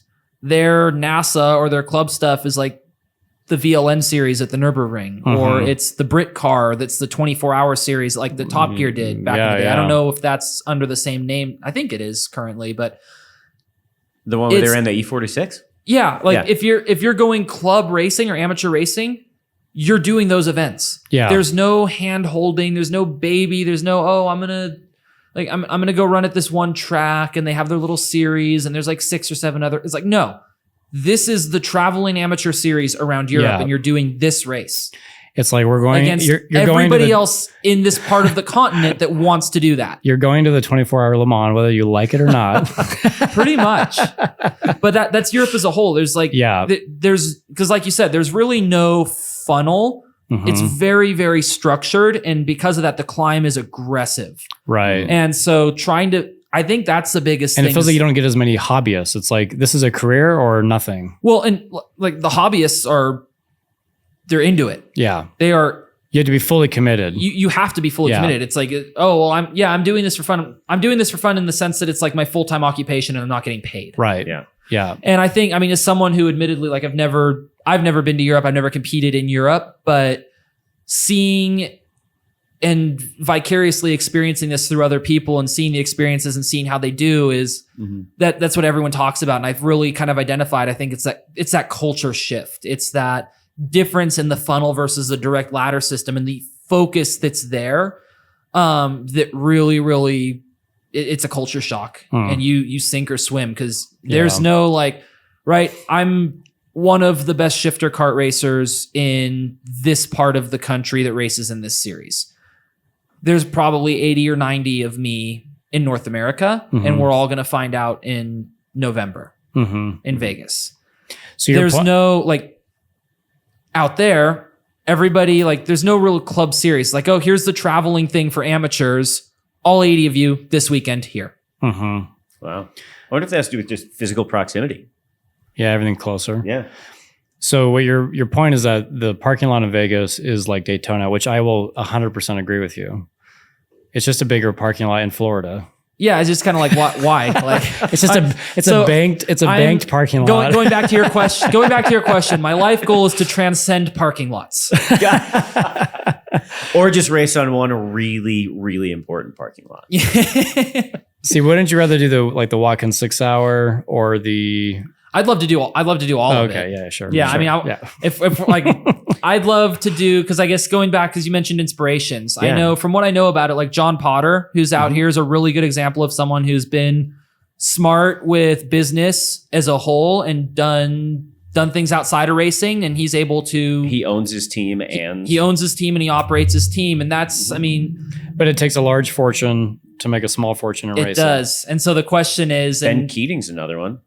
Yeah, that's another really good one. LMP2, he's been around for ages. And so there's a lot of little steps between there and now, but what a fun chase that I'm enjoying. What honest assessment of your driving where you are in your development, what class at the Rolex 24 Hours of Daytona do you think you would be the most comfortable in? Do you think you could compete in LMP2 or would you be in GTD? I mean, say you get all the testing, all the whatever. I am an absolute nerd for the GTP cars.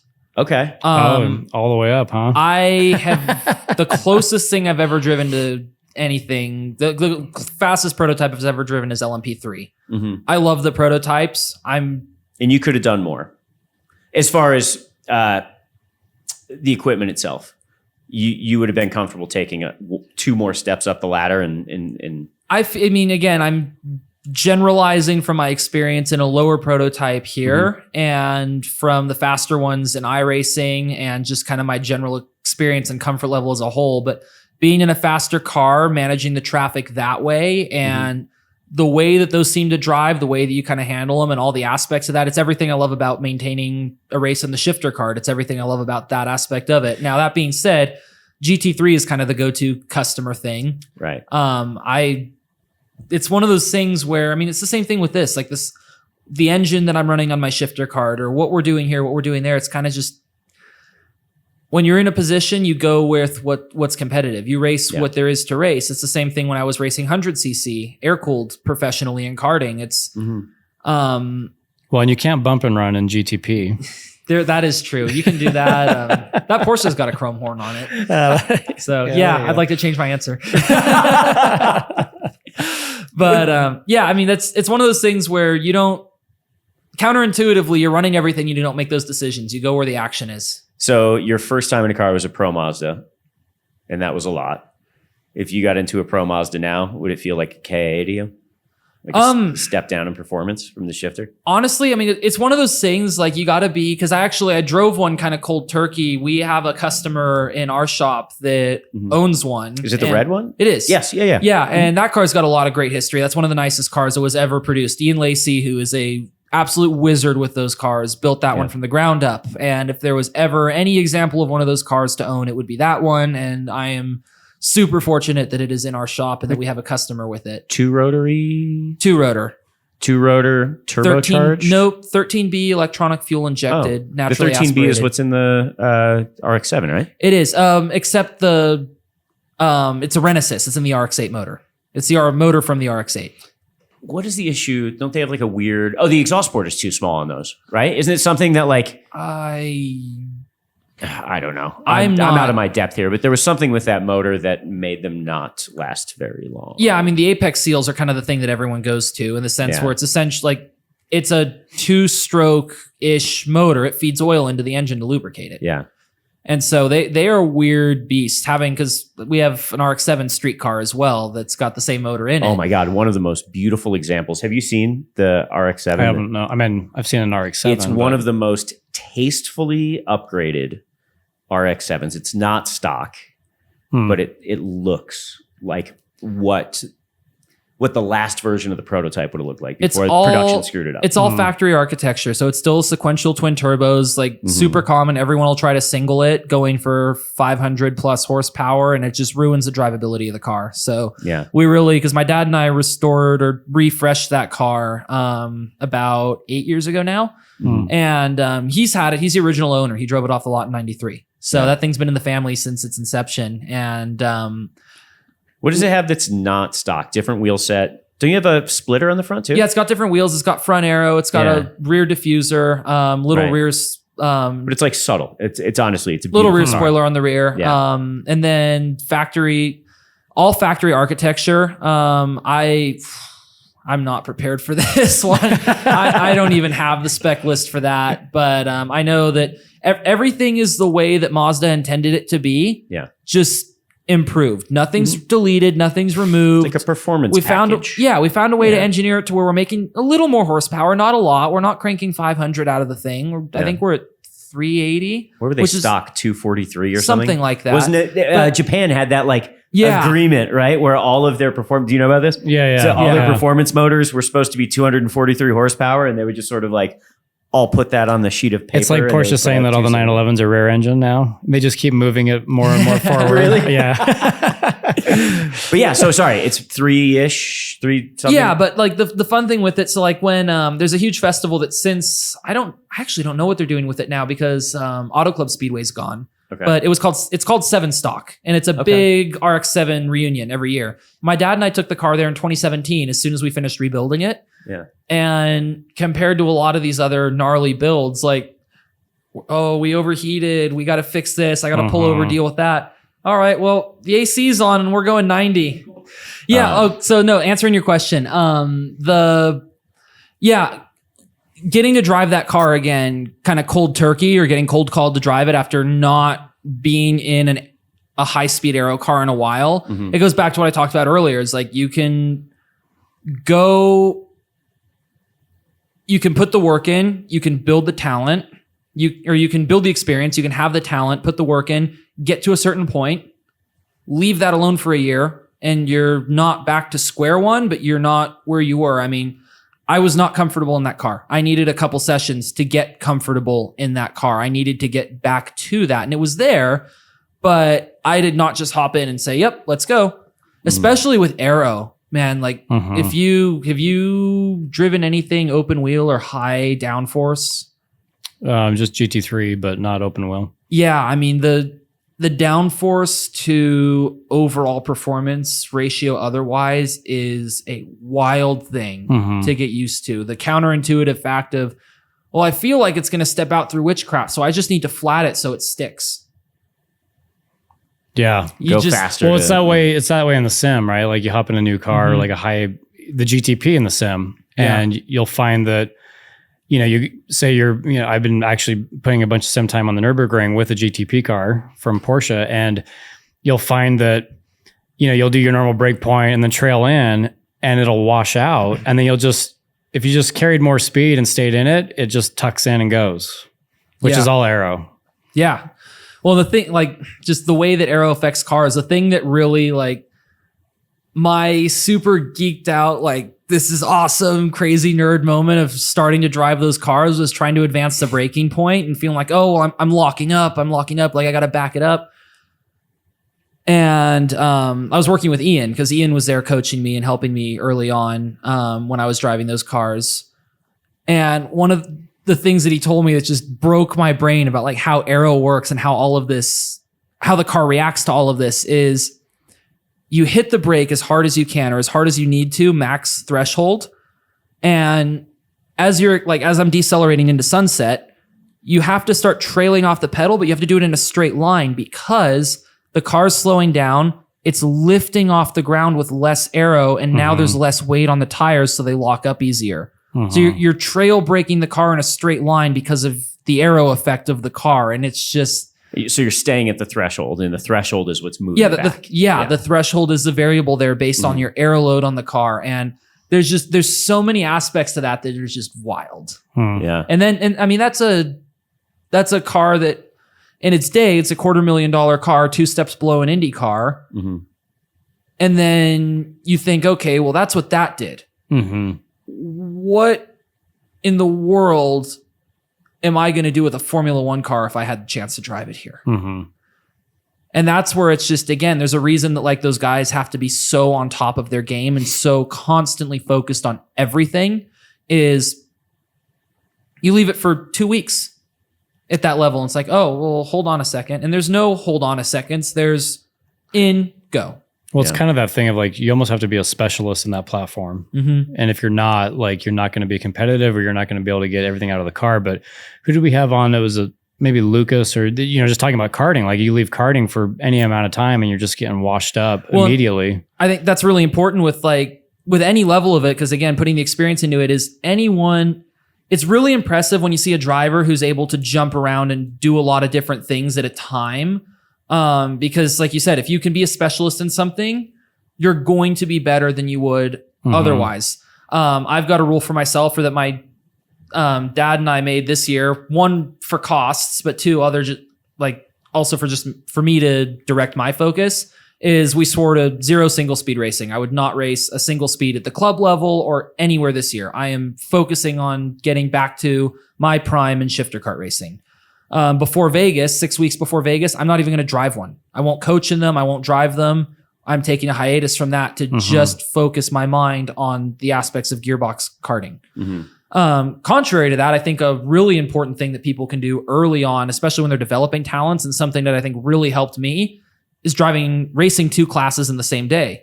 I used to go back and forth. I would race shifters 7 or 8 years ago when I first got into it. I was double dipping with shifters and 4-stroke in the same day. And the driving styles are so different. But if you can get used to adapting and changing, and especially at a younger age, listening to what the vehicle needs and not just going ham and driving one driving style. You see so many kids that move classes now, and it takes them several races sometimes to one of the biggest things we see going from Briggs to 100 cc's. You're getting on the gas too early. You're getting on the gas where you would when you have 8 horsepower. You have 25 now. Right. And not using the throttle like a light switch. Because in 4-cycle, doesn't matter. So it's there's pros and cons to each of those. I think that trying to be versatile and trying to adapt is really good when you're developing yourself, but you're only going to be as good as you are at something when you're fully focused and you're directing all of your energy towards it. Yeah. Dylan Murray. He was talking about doing dirt track racing. That's what it was. That's what it was. Yeah. Yeah. About exactly what you said. He was saying that, cross-disciplinary stuff is so helpful when you're developing. And then at a certain point, you pick something. Yeah. You got to pick a lane. Yeah. Because he came from dirt racing. Yeah. He did Legends cars. Yeah. Which was some dirt and some ovals. Yeah. And I imagine if you're a GTP driver or a GTD driver, it's like as soon as you leave that, then you're out of the mix. Well, it seems like the IndyCar drivers that have moved over and done the IMSA races in the GTP classes or LMP2, it does seem like the GTP cars are very similar to Indy cars. They don't look like it because they, one's an open wheel and one isn't. But when you hear their feedback on it, it seems like they are fairly similar, which I think is kind of intriguing. I love those cars. The GTPs. Yes. Yeah. Do you have a brand loyalty? Porsche, Cadillac? It's always Porsche, right? But Caddies sound cooler though. You've seen the video. You know the video I'm going to talk about. The LVRY car. We call them LVRY cars, leaving the pits because it leaves the pits with its electric energy. Yeah. And it bump starts itself the down Caddy the pit. Sounds cooler than the Porsche. Yeah. I love it. The first time I saw that, I just sat there and giggled at my phone for 3 minutes. I know you're not joking. Because everyone's talking about, oh, hybrids in racing, it's ruining, it's this and that. We're going electric, which is a whole nother conversation. The world's going to go the way it's going to go. But sorry, we just took this thing that's like arguably not as cool to some. Yeah. And we just weaponized it on this thing that's just. Yeah, you're right. Hearing it fire. I am a geeky little child for those cars. They are the coolest thing in this modern era of racing where, again, going back to it, everything's discovered. Mm-hmm. I saw that video for the first time and I've never seen that before. That was cool. Yeah. And so getting to see those cars firsthand for the first time and watching all of that. As the other fun fact, the 963 does not have an onboard starter motor. Oh, really? It bump starts itself. Oh, with the electric motor. It doesn't have a starter motor. Oh, that's so so it just smart. drops the clutch and just like an old VW bus. Yeah, or like a shifter cart. Cart does the same thing. Oh, that's crazy. Oh, yeah, I didn't know that. Yeah, that's those so cars are so ingenuitive. cool. And I mean, like GT3 is on the thing that's great. I mean, I guess we're lucky being here and having the facility that we do and all having the background that we do for me to be able to say that GT3 cars borderline accessibility to people like us. Yeah. And those like GTP is just a whole nother level. Yeah. So I mean, Are it's there like, any independent GTP teams? Singer. Okay. Singer runs a 963. As a customer. And Porsche offers it as a customer car. Mm-hmm. I believe Cadillac does. I know Acura does to Meyer Shank. Oh, okay. you know, it's almost Formula One level in terms of there's only so many teams that are allowed in, and only so many Do people they can limit the number of afford it, teams that compete in GTP? Oh, for sure. I mean, mixed with the LMPs and everything else. Like, The engineering level. You're not gonna just move up as a karting team and enter GTP all willy nilly now. yeah. But you know, it's funny. You were talking about everything's been done and whatever, but the GTP class, you do see a difference in the look of the cars, and you can see engineering creativity that I think maybe you lack in some of the other GTP, classes. in my opinion, is the first really like excitingly successful example of us trying to fabricate the pioneering days, in the sense where, like, before you look at racing back in the glory days or the golden era when we were developing, like we were talking about Ford versus Ferrari, all these other times, and everyone showed up and it was close racing, not because someone was making it close racing, but because that was the ragged edge of what was possible, and that was close. Nowadays there's BOP, there's limits, there's everything's been done in that way.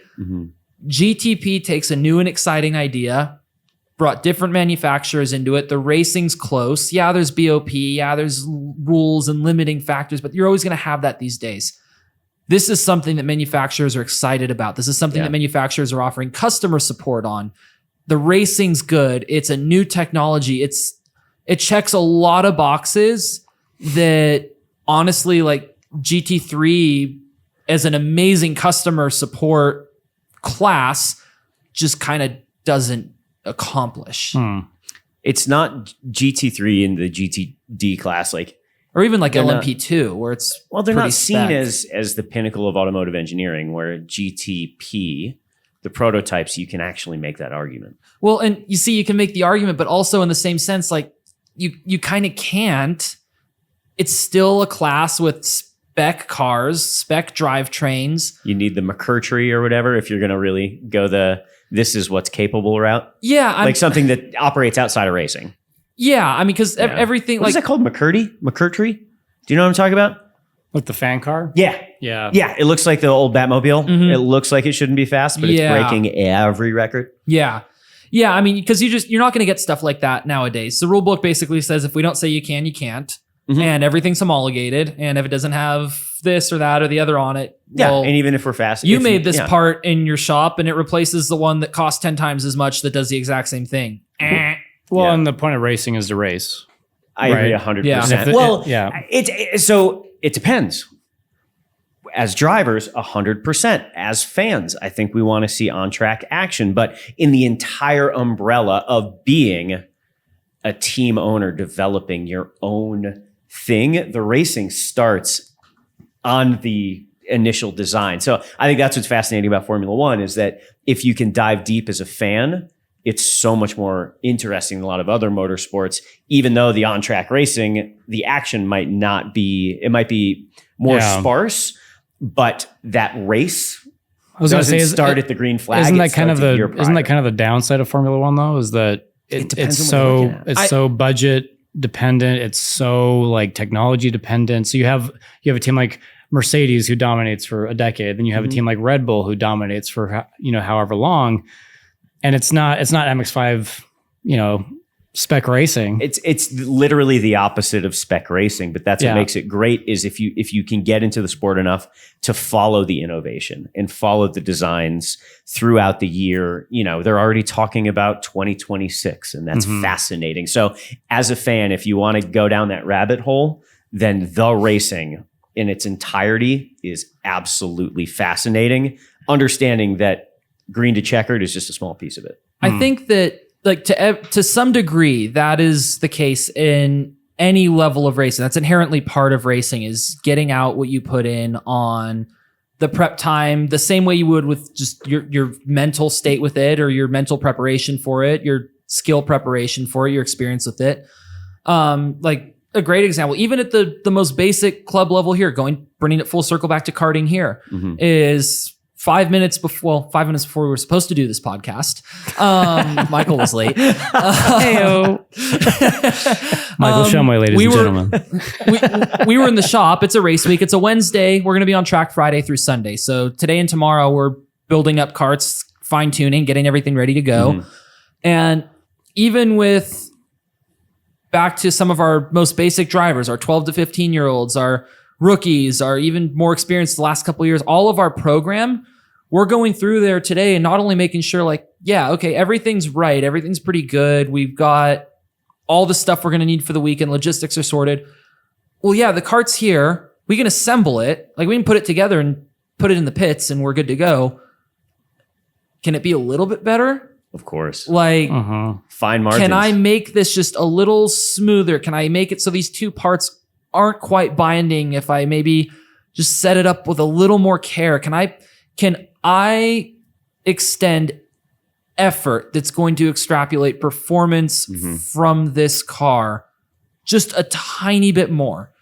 How maniacally everyone aligns their sprockets and takes care of their chain in the 4-cycle class is a perfect example of that. Because it's so low horsepower, if your front and rear sprocket are a little bit out of a line, if your chain is not perfectly lubricated, if your bearings aren't rotating perfectly freely, you feel it like badly. You are at a significant disadvantage. And that's a great example of like, you can always take however perfect it is and cut it in half and make it that much more perfect and that much more perfect. You can go as deep as you want to go. Especially like, your bearings are a little growly or they need to like come out and be steam cleaned, whatever you want to do with them. What does that cost in like quarter horsepower?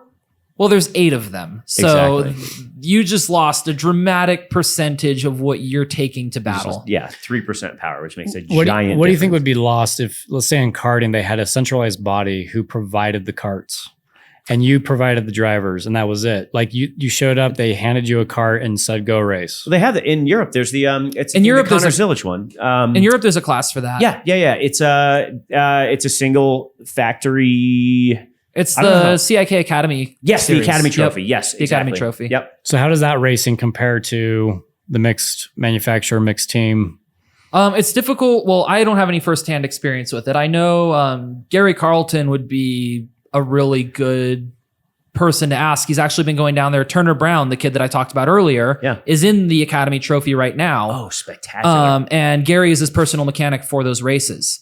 So I know from talking to Gary about it, it's really interesting. Like you go in and they're using Tony Kart chassis this year. I don't know how long they've been doing that or if it bounces around. 2020. So for a few years. They use a spec like Tony Kart provides the chassis for that series and they've got holographic stickers on everything. So you come in, your little, like you can't, because you own a Tony Kart. And so like the little caster pills, the track widths, there are stickers on everything. You can't adjust track widths. You can't adjust cambers. You can't change the bar. No way. You show up, the entire go-kart is locked. So you can't adjust? You can change the seating position for the driver. You install the seat in the spec go-kart. For context, Michael, that's what I'm massive. talking about. I mean, that's what I'm saying is like, Yeah. it would be like doing MX5 Cup and you can't change the setup. Like, here's your car, Yeah. go drive. Yeah. Mhm. Stop bitching and moaning about setup and it was a hardware issue, Yeah. right? And just go drive. Yeah. And I think that's in a lot of ways in entry-level karting, it's like four-cycle racing is kind of that in a lot of aspects, because with it being such a low horsepower class on a harder tire, it is the least chassis dependent you're ever going to get. I mean, to the point where we actively, I sell our starter kit of low mileage factory equipment getting into the team. We start all of our four-cycle drivers on used chassis. It saves them a little bit of money. They are losing absolutely no performance. At least with the OTK chassis too, a lot of them perform better after they've got a season under them. Yeah, and you can you take a class like this and it makes it an even easier barrier to entry, because you can take karts that are 2, 3, 4 years old, sometimes even more, and at least do okay.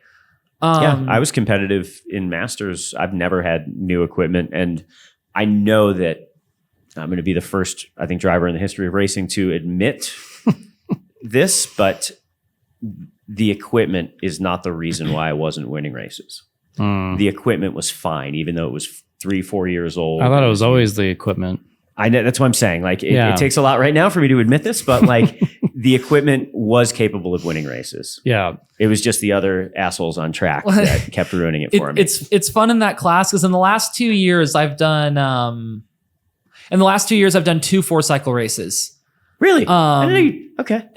But when we were like just testing, driving around, I've at one point took our oldest, like most beat up mule of a chassis. We've got a couple of them. We call it our potato fleet.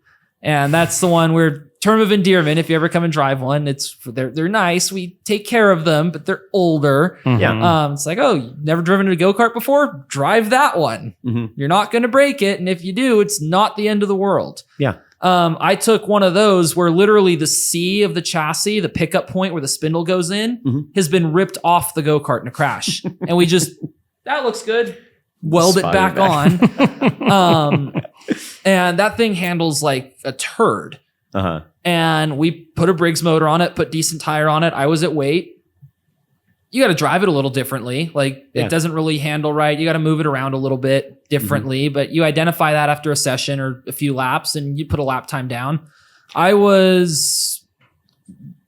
forget exactly what, but I know it was within 0.2 of a 0 mileage GFC direct back to back. Yeah.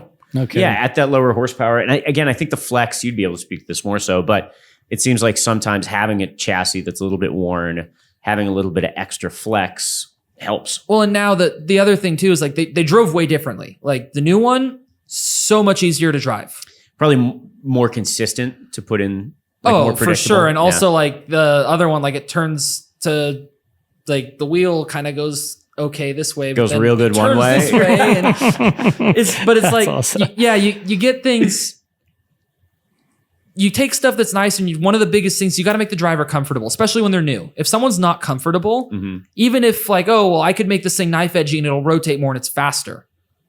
Well, that's great, but he spun out and now that's where we're at. So, for sure. And that's a tough thing too when we're engineering all this and we're going through all this is as we start to build a rapport with our drivers, we've got to really find and refine what their setup is, what works for them. Some drivers might have busier hands, some might not. And that's always a unique thing. There's never a one size fits all solution. When I race, because I haven't raced much this year or last, I set my kart up.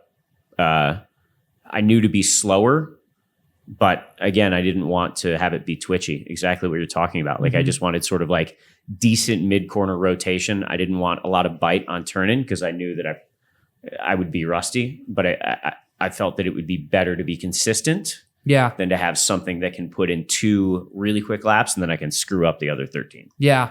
That's always a balance that you got to find. Yeah, for sure. So in sports car racing, like if you have a driver that's 190 pounds versus 120 pounds, I mean, 70 pounds is a lot, but especially if you're driving a car that's 400 or 500 horse, it kind of, I mean, it's not that much. How do you guys handle that with karting? What you should do is put all the carts on the scale to start, and the heaviest cart, all the other carts have to ballast to that weight. That's not Has a he bad seen idea. like, so there is a minimum weight. Yeah. Everyone has to meet it. The lighter drivers have heavier go-karts because they're always stuffing ballast on the lead seats. Yep. You look at that, and for us, one of the first things we do is we'll size someone up for a seat. I'll take their heights, their weights. Based on that, I'll mount the seat where we think we're going to need to put it, or kind of generalize it based on what's going to make sense. Because the other side of that is, 70 pounds isn't huge, but it affects the handling of the car a little bit. Yeah. 5 pounds in a cart is a bigger ratio 100%. than the car. Yeah. So where you put that weight on the go-kart is huge. We always corner balance. We always chassis blueprint on a chassis jig. All of our drivers, all of their carts, before they even start racing with us and regularly after, because moving one weight from under your thigh to where your hip is can be massive when you're really getting after it. Moving the seat 5 millimeters forward or back is a fundamental balance shift in how the cart performs. Right. Understeer versus oversteer. So what do they do then? They just best guess you have to add some ballast? No, there's so when we scale it, there's a minimum weight. Usually a driver of about 170 to 175 pounds is going to be good with no ballast in a senior class, an adult class. Yeah. And then anything below that, I mean, gosh, we have drivers in that class that are 115 pounds and they have 60 plus pounds of ballast on their seats. And so it's probably impossible for like say a 30-year-old, 170 something pound man to be competitive with a 8-year-old who weighs 60 pounds. Well, it'd be 15. No, absolutely. No, it would be well, because they they would be in would. different classes. Yeah. So is 13 the minimum age but to if run? they're in the same Or class, 15 is. if that was a thing. No, absolutely, because they would have to put a bunch of ballast on. Yeah. You would have to work to get to that weight, but it's a minimum weight. That's like you said, about 175 pounds with no ballast and some fuel. You're right on that limit. Okay. So if you're below that, you fail tech. You don't score points. So that's why they have to put ballast on. Got it. They also need to do this for the rental carts because it's bullshit. That's another place where it's funny. We were just out. This was either with your group or with the tenant nights like Garrett's putting on now. But we go out there. I don't think Lincoln was there for this one, but we go out there. I'm fastest. Everyone's like, "Oh, it's the cart. It's the cart. This one sucked. Put him in this one." I went faster. Like, yeah, you got to drive it a little different. It goes back to the 4-cycle thing. Like, you got to drive it a little differently. But so often with those situations, it's like,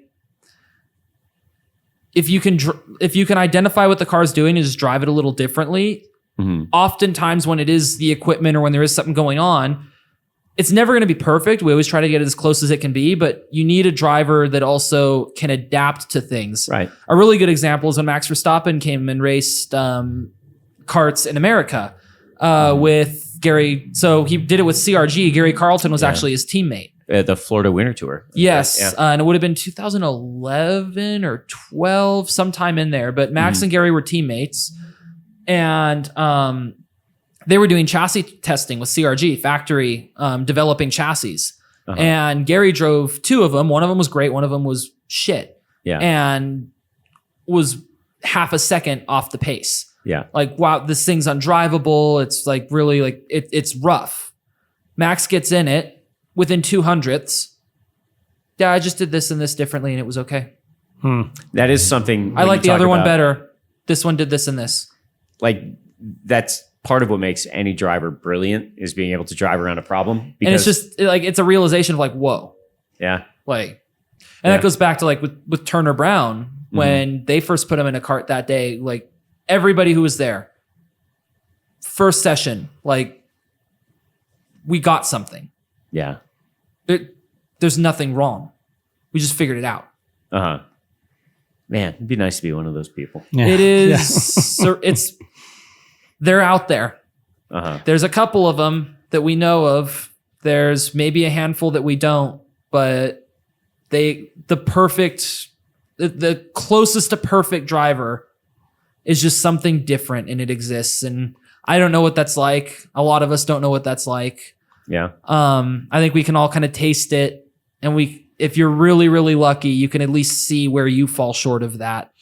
Even watching regional races here, watching you guys race, the Masters class in the 4-cycle and in KA, there's well-attended classes and a lot of really good drivers that are driving for a long time. There's probably 10 that are all very, very good racing drivers. And, you see a style, and it's weird because it probably isn't,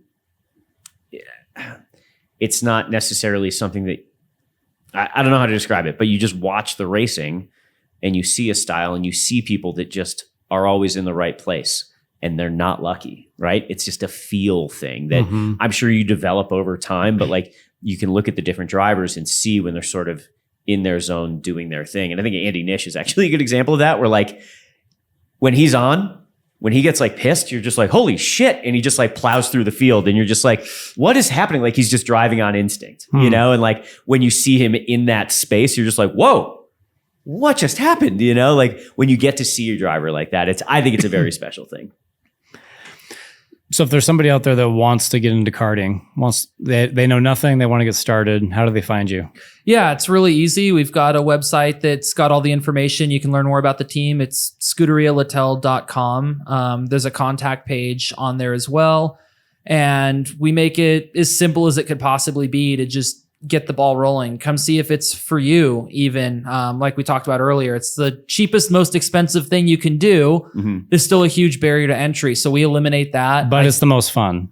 Fun per dollar ratio is the highest. I love karting for that. I mean, man, even at the higher level, running a shifter kart at the club here, because the shifter karting program in Utah is really taking off. It's the highest thing you can do, the most experienced thing you can do at the club level here. We've got a lot of drivers who are starting to branch out and get into that. And I mean, these are kids and their dads and their moms, and they're here having a really, really cool experience. They're not, they might be, we don't know, but they're definitely not here guaranteed or trying to even necessarily be the next Verstappen. We're just out here having a good time. We're showing up. We're hopping in karts. We're testing ourselves. We're testing each other. We're pushing the envelope in one of still statistically the most safest ways we can do it. Yeah. And then at the end of the day, we maybe need a few minutes to cool off depending on what happens, but we're all hanging out and having a good time. It is such an inviting place. It's such an amazing facility to be doing it. And so, yeah, to be able to not only have the performance of the kart, but our goal is if we can match that with a great community, a great camaraderie within the team, all the service you could ever need for a kart, all the coaching you could need to learn how to drive the kart better than you ever could on your own, and someone to just answer all the questions and have a no drama way to just show up and say, all right, I like this, I want to go. We make everything happen. Yeah. So what's your advice for someone who's maybe not a kid, maybe, has raced, a Porsche race car, maybe their car number is 13, maybe not, doesn't make a difference, who wants to get into a kart? Would you say, just sort of, would you rent them, a shifter kart or a K or something? Well, that's on a track. I'm not talking about anyone in particular. I'm curious as well. Well, that's a really good question too, because I know we talk about me in particular, because it's really because you talked about different vibes and kind of the different things that places can offer. You good? Yeah. No, it happens. It happens to, I think, like 70% of guys. I honestly have no idea. Yeah, I don't know what you're talking about. Back to your dating life, James. Just not gonna touch it. Okay, You shouldn't have to hold it. Shouldn't have to hold it. You can have it more than twice you're playing with it. Yes. Okay, so I was talking about Michael, by the way. I remember the question now. Let's get Michael into a kart. I've seen Michael. We've talked about it. We need to actually do it. But no, that is a really good question in general, because you talked about different vibes. Obviously, I've been really, really geared towards our younger drivers and our development program. That's not to say, we have a driver with us that's in his 60s who's racing with all of our other drivers in the 4-cycle class. It's funny because I don't know if I've ever told him this to his face, but we joke about it a little bit. We have 4 drivers that are full-time in that class. His 3 teammates ages combined are younger than him. Oh, it's spectacular. And he's out there ripping it up, tearing it up with the kids, having a good time. Yeah. And so just to clarify, he didn't ask about what is a 60, 70, 80-year-old, how do they get into karting? He said someone who drives a Porsche. Wears black a lot. Allegedly. Yeah. Generic. Because I don't know if you know how old I am, but I'm not 60. So generically speaking, I'm dodging this one. Generically speaking, yeah, the same thing applies though. Come on out. It's super easy. You'd need to know a guy. When do you do so? And I'll like talking specifically about you, Michael, getting out on one of Ayrton's karts. Do you just do it during the public days? Yeah, like any day the track is open. That's the cheapest way to do an it. Email and just say that's hey, why we do I'm it. Doing a thing. Okay. I've got a list of days you can sign up. When you do sign up on the website, it's got a basic, like we talked about. Karts are not one size fits all. So I need heights, I need weights, I need experience level, I need ambition, and I will follow up. We'll find a day that works well for you. There's some dates in there that we can kind of talk about and see what works for everyone. But what would you drive? Right to shifter? Oh yeah. Okay. Do you have a loaner shifter? I'll just be the back marker in the shifter class. Generally, we work up to that, but for friends, maybe we make an exception. Could I trade a Porsche 914 for a shifter? We've talked about that. Maybe not that one. That one's. I'll take that one of one. I'll humor you. I'll go look at it. Okay. I'll go look at it. And it depends on what shifter you're looking for. I might have a shifter for you. Well, not one of Depends on how Vegas goes. Not a potato chassis. No, I know the learning curve will be steep for sure. Well, and ultimately, because again, I really I want to push the sport. I want to get as many people involved as possible. That's why we have the potato fleet. That's why we've got the karts to get everyone into it. You and anyone else at Riot or anyone else that we know that are friends in general that wants to be a part of it, anyone who's listening to this is the most important thing I can touch on for this whole thing is this is an accessible hobby. Mm-hmm. This is a thing that we see on the TV through Drive to Survive or through any of these other places where we learn from this, and it looks is out of place, or like you would feel as out of place as you would at IndyCar, or you feel like it's as inaccessible as the highest level of motorsports. Mm-hmm. No, this is here. Yeah. This is here for you. It's easy to get into. And whether you feel like you can do it on your own and you want to try that and you're just trying to find some equipment and some advice, or you want someone to help branch you into that, or your son or your daughter into that, you have options that you can get to that are achievable for you, that are affordable for you, and let's go racing. Just go do it. Just come out, watch a race, talk to myself, talk to some people, get involved, because you're not going to be able to drive any race car from your couch. Mm-hmm. Ooh, so I like that. Get off your couch, go to a race, and get involved. Go do it. Go see it. It's not hard. It's right here. I mean, look at this place. Anyone can drive up here and see this and be a part of this. It's a good point. It doesn't cost you anything to drive through the gate most days of the year when there's stuff happening. Mm-hmm. Yeah, karting spectatorship is free. Yeah. And furthermore to the point, generally, if I get phone calls or I have people even just talking that have applied online or that want to talk to our team or have just reached out to me personally, I usually invite people into the team. Just hang out in hospitality, talk to the drivers, make yourself at home. Like, I want to see people karting no matter what. If they don't end up doing it with me, that's great. Mm-hmm. I want to see people on the grid, preferably behind our karts. But it's not going to make a difference if I'm competing against no one. Yeah. I don't care if you drive with us. I don't care if you drive on your own. I don't care if you drive with another team. I want to see you drive. Mic drop. Let's end. Yeah. No, I think that's a great spot to end this. Are you guys going to do any more car shows with us this year? We're running out of time. Car shows? Yeah. Like, did you go out to Eaglewood this year? This year I did not. I was there last year though. Yeah. That was when I first we had the Formula car there. Yeah. So yeah, I mean, That's the great thing about having this community and having this place here is I know I keep going back to that, but there really is just so much opportunity at this place through all of the tenants and all the people who are here a part of this thing. And Yeah. that's in part for a lot of things, but it's again up to guys like you and I. Like, let's go do cool stuff. Let's get people involved in it. And absolutely, you say the word when we're doing something cool and I'll be there.